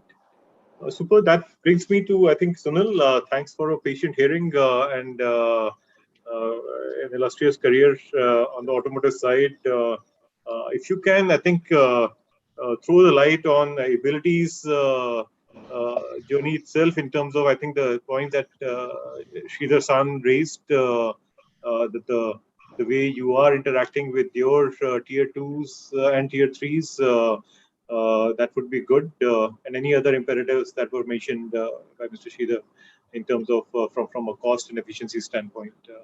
Over to you. Thank you, and good afternoon, my fellow panelists and ladies and gentlemen. Yes, the company that we run, unfortunately, we don't have too many vendors. In fact, just a handful, the raw material suppliers. And, because everything is vertically integrated in our company. For some job works, of course, are done outside, and that's where we make sure that we are, handling all the aspects of the tier 2 vendor base, quite nicely. But as far as the present, pandemic is concerned and what did abilities do differently, first, of course, the digitization aspect. The industry 4.0 for us was, we started this sometimes in 2018. and it was going along and chugging. There was not too much importance being given to it.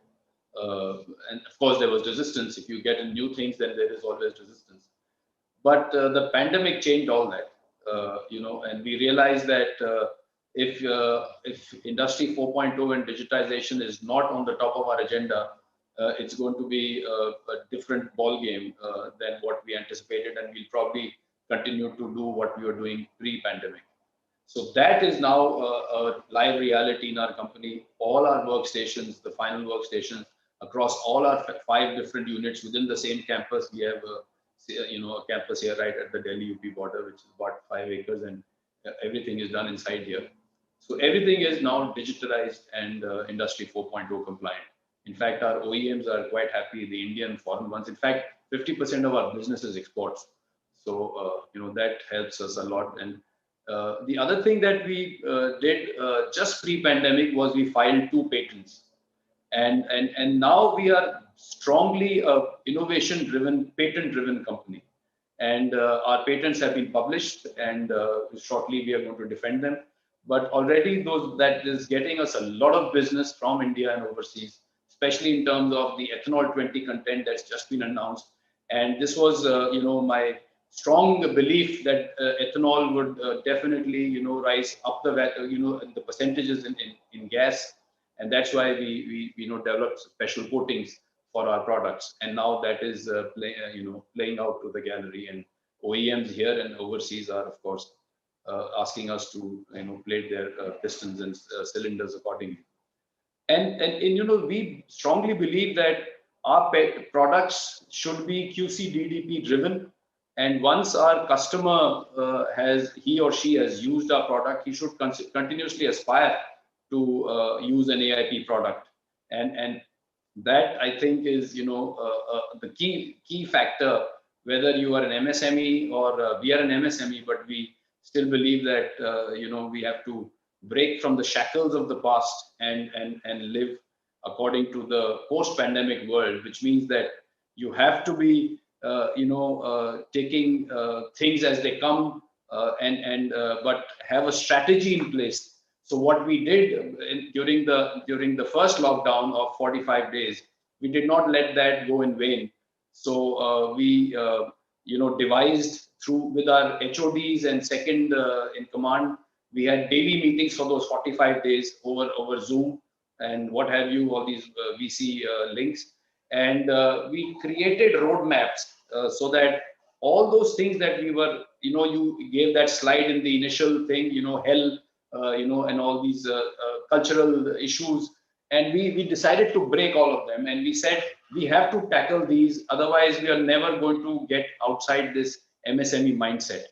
And that's exactly what happened. We created a WhatsApp group for every different department of all our employees, with the HODs and the plant head being there in every group. And that created so much of bonhomie, amongst those people, that for those 45 days were, the way that you shaped your company for the next 5 or 10 years. And that really gave us the strong kind of leverage what we did with our associates as well as our staff, and that helped us to create this excellent springboard to launch into a new kind of abilities in their pistons. And now that we are post that, we are at about 40% growth in our business, in terms of turnovers, in terms of profitability, because we did a lot of things which were related to TEI, as you would like to say it. Of course, we've been doing TEI for the last 15 years since we joined all those ACMA clusters. We've been doing them for about 15 years now, and we handle 2 cluster programs at a time. And in fact, now we're being challenged to do 3 at a time: staff development, sustainable manufacturing, and some training program from Germany. So, but the point is that as an MSME, you should just understand that post-pandemic now, there is a serious chance for you to break into new grounds and do things differently. So that is, I think, the main understanding that we had, and TEI has helped us a lot. All these things that we did, like paying salaries, part of the salaries in April, and subsequent to that, whatever we deducted, we paid back within the last financial year. We didn't keep it on hold. We deducted for 2, 3 months, 4 months, and then we started paying back. And within the same financial year, we returned, the last financial year, we returned the entire salaries that were deducted. And of course, rations and what have you, and vaccination programs. So it's been a good journey. In fact, we are in, as I said, in this business of lawn garden, where till today you are airlifting shipments, because that business is growing almost at the rate of 40-50% a year. And those guys are OEM customers, say that they've never had it so good. And so it's a good journey, and things are looking up quite nicely for us. Thanks for those opening comments. I think if I can just ask a couple of things. One, I guess, I don't know whether you were part when you joined the Mittelstand discussion was on. How do you see? I wasn't, sorry. Yeah. You wasn't. Okay. So I think we had good participation from the German side, talking about the Mittelstand, the family enterprises, the innovation-driven culture, long-term perspective.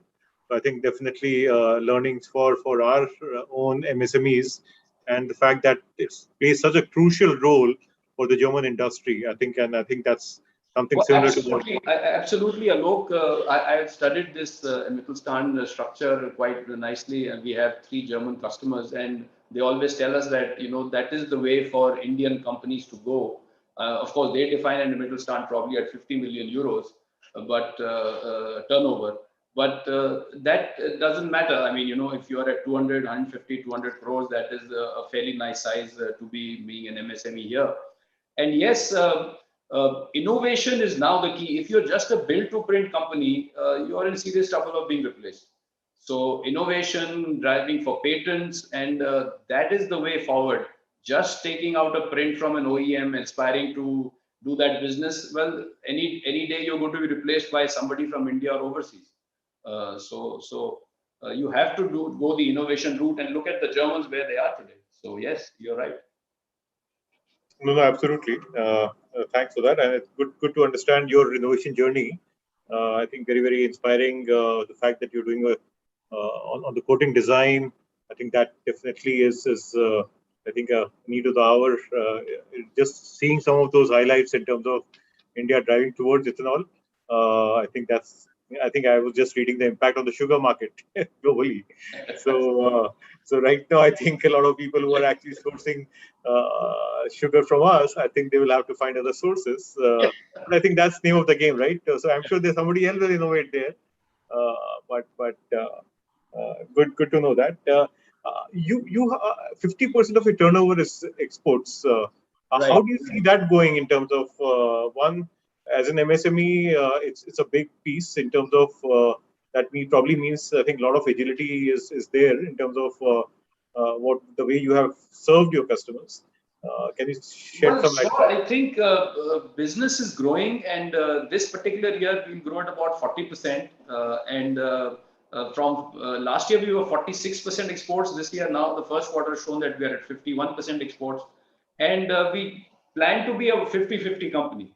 Believe it or not, we export to China, so that's a big plus for us. We are doing a pretty good job in China, but of course, seeing all those cultural clashes and border clashes that we had, so it was a little rough out there. But then, yes, they continue to patronize. We continue to sell to them, and the business all over the world. I see this China Plus One strategy playing out very nicely. I think this point is probably was taken up in an earlier discussion, but the China Plus One factor is now playing out very nicely for India. And well, not very nicely, but nicely. Very nicely would be when we touch about 500 or $100 billion in exports. Current target, as the Prime Minister says, should be 400 billion. So I think it's just the beginning, for the China Plus One thing. And so many new RFQs have come into our bag. Seriously, all that business used to earlier just go to China, and so much of business that has grown in this and post-pandemic world is the business that our existing customers have not taken it from China, but given us those schedules or those SKUs, and that has helped us also tremendously. So I think the business post-pandemic for in exports is only going to go one way, and that's up. Great. I think thanks for those insights. I think somebody on the ground dealing with export customers, you have a China plus 50 strategy, I think, not just China plus one, right? So I think good to hear that from you. So I think we are at the end of our panel discussion and also the day's proceedings. Sorry for interrupting, Alok. There are two questions only from the attendees. So can you take them all with the panelists? Yeah. So let me just see. You want me to read, or would you take it up? Can you because I'm just looking. Yeah, I'll do that. There is one question from Mohini Kelkar. She's asking, what are the manufacturing technology gaps to achieve quality parts with consistency? I think tier 2 and 3 companies are hesitant to invest in the robust processors and machines. So that's a question. So if the panel could answer.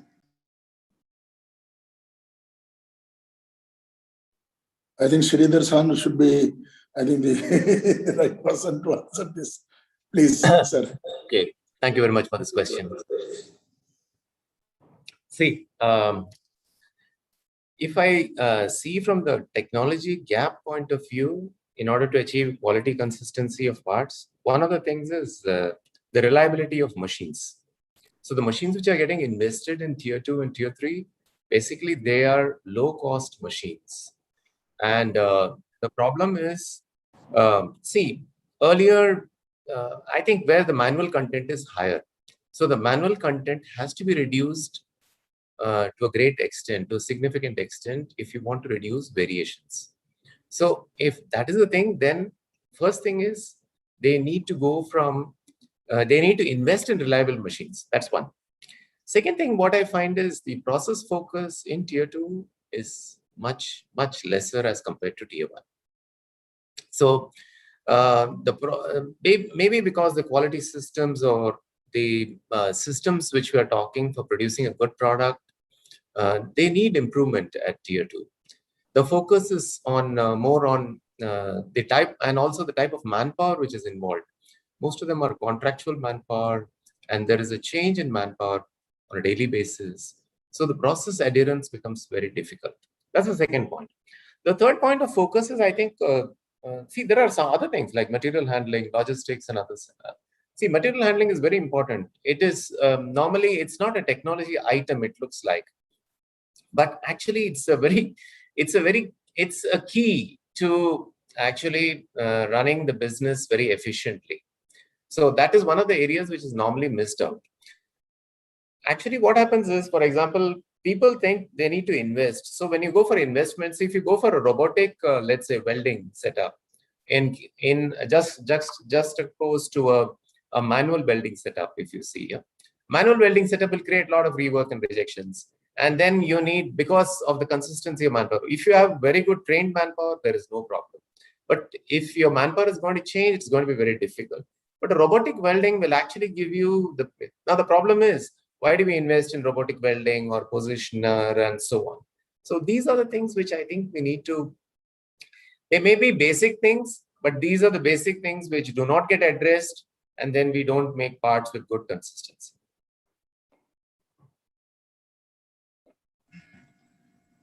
That's a great insight, and I hope the participants will make a note of. Now, there is one more question. How have the dealers responded to the agency model in the market? Any impact on creditworthiness of stakeholders, OEM dealer ecosystem?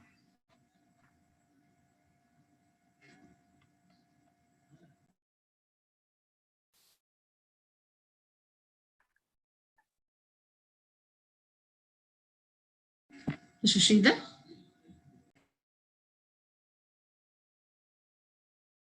Sorry, could you please repeat the question? I'm sorry, I got. You're able to hear? Sorry, I was on mute. How have the dealers responded to the agency model in the market? Any impact on creditworthiness of stakeholders, stroke OEM dealer ecosystem? I'm sorry, I may not be in a position to answer this question. Maybe because from the dealer side, it's very difficult to say regarding this proposal, whatever has been given or talked by Mr. Ramani actually.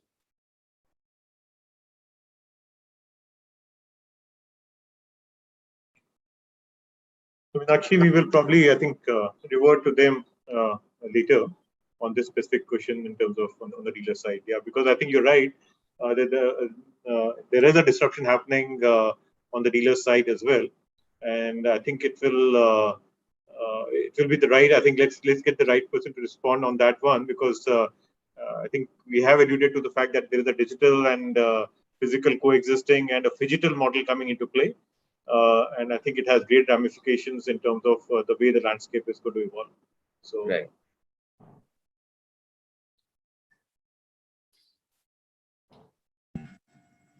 Thank you, Alok.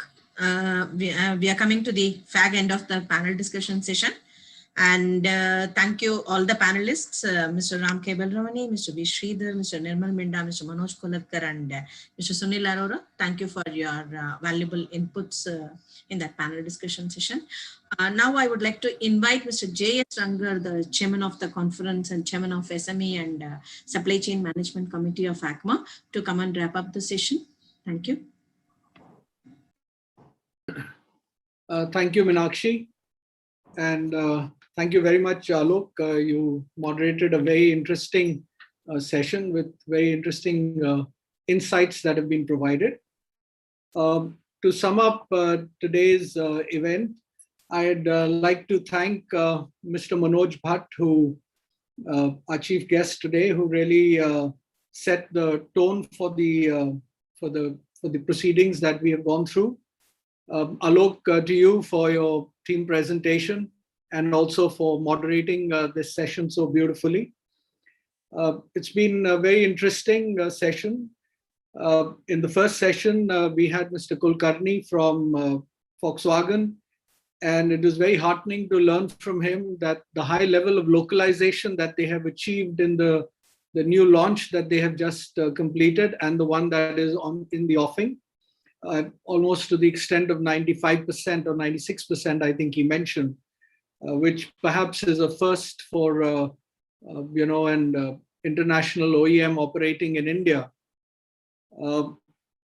Michael was from Bharat Forge, was very effective in his comments on the Mittelstand, and especially the allusion, his reference to the HR and skilling that they practice, and as a result of which the extremely long tenures people have with the smaller companies in Germany, especially, where the individual is associated or with the company, or the company is associated with the individual, vice versa, because it's virtually a situation where they are there for life almost. Angela, of course, picked up on the importance of localization that was mentioned by Sachin, but she also mentioned that while we are very keen on Atmanirbharta, we must also be conscious of the fact that global trade needs to go on. And she mentioned that German companies have almost 2,500 plants globally, and they import and export. While a third of the vehicles are imported into Germany, a huge number is also exported out of Germany. Mr. Singhania, of course, talked about the EV and ICE engine question that was put to him. And very aptly, he mentioned that he still sees a life in the ICE sector going forward. So while we have to shift and be prepared for the inevitable, but there is still some time available, and companies need to use this time to adapt and start changing towards the new paradigm that is in the offing.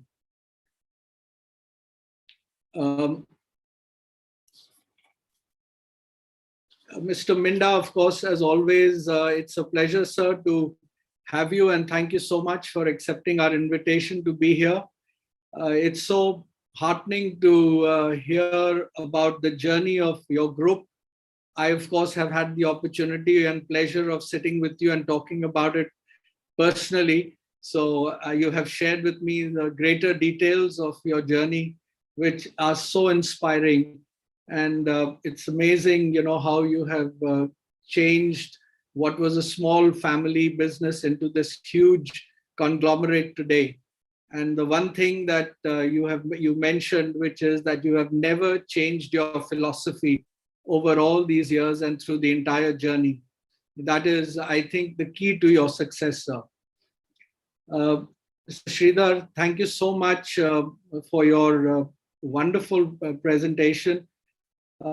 Your comment about life is not about waiting for the storm to pass, but is about learning to dance in the rain is so appropriate. We are living a storm, but at the same time, we are, I think, if we want to grow and succeed, we have to learn to dance in the rain. And we cannot keep on alluding to the adversities that are facing us. We must look at the positives that are coming out. Your concern about the quality standards of tier 2 and tier 3 companies, there's not enough that can be said about this. And it is the biggest challenge, I think, in our supply chain. And you just, of course, also answered very well the question about the investments the small companies make in tools and equipment. And your example about robotic welding, we save something, but we don't realize that the cost in the long term is far greater than what we saved in the initial investment. Mr. Kolatkar, the Anand way, I think this is an example for all companies to emulate. And Alok, I think you very aptly mentioned that this is something which you can look at, making some kind of forum or forums where CEOs of small companies can sit together, exchange ideas. Of course, it'll have to be, I'm sure you will structure it in a manner where, there are nobody stepping on each other's toes, so to speak.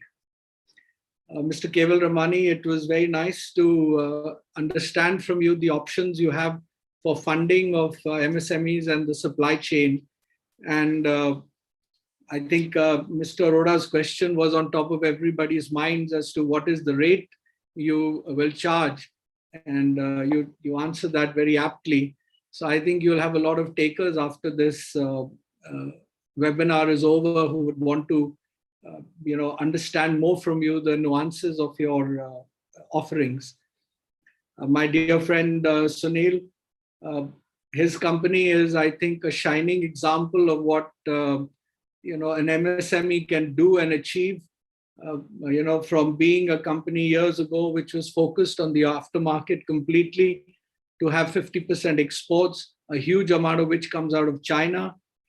His passion for innovation and to drive technology, which has actually led to them filing for 2 patents, is, I think, something which everybody needs to talk about. And I think it needs to be made into a case study, which is presented and showcased all over, and especially to ACMA members on how we can change and adapt to the changing times.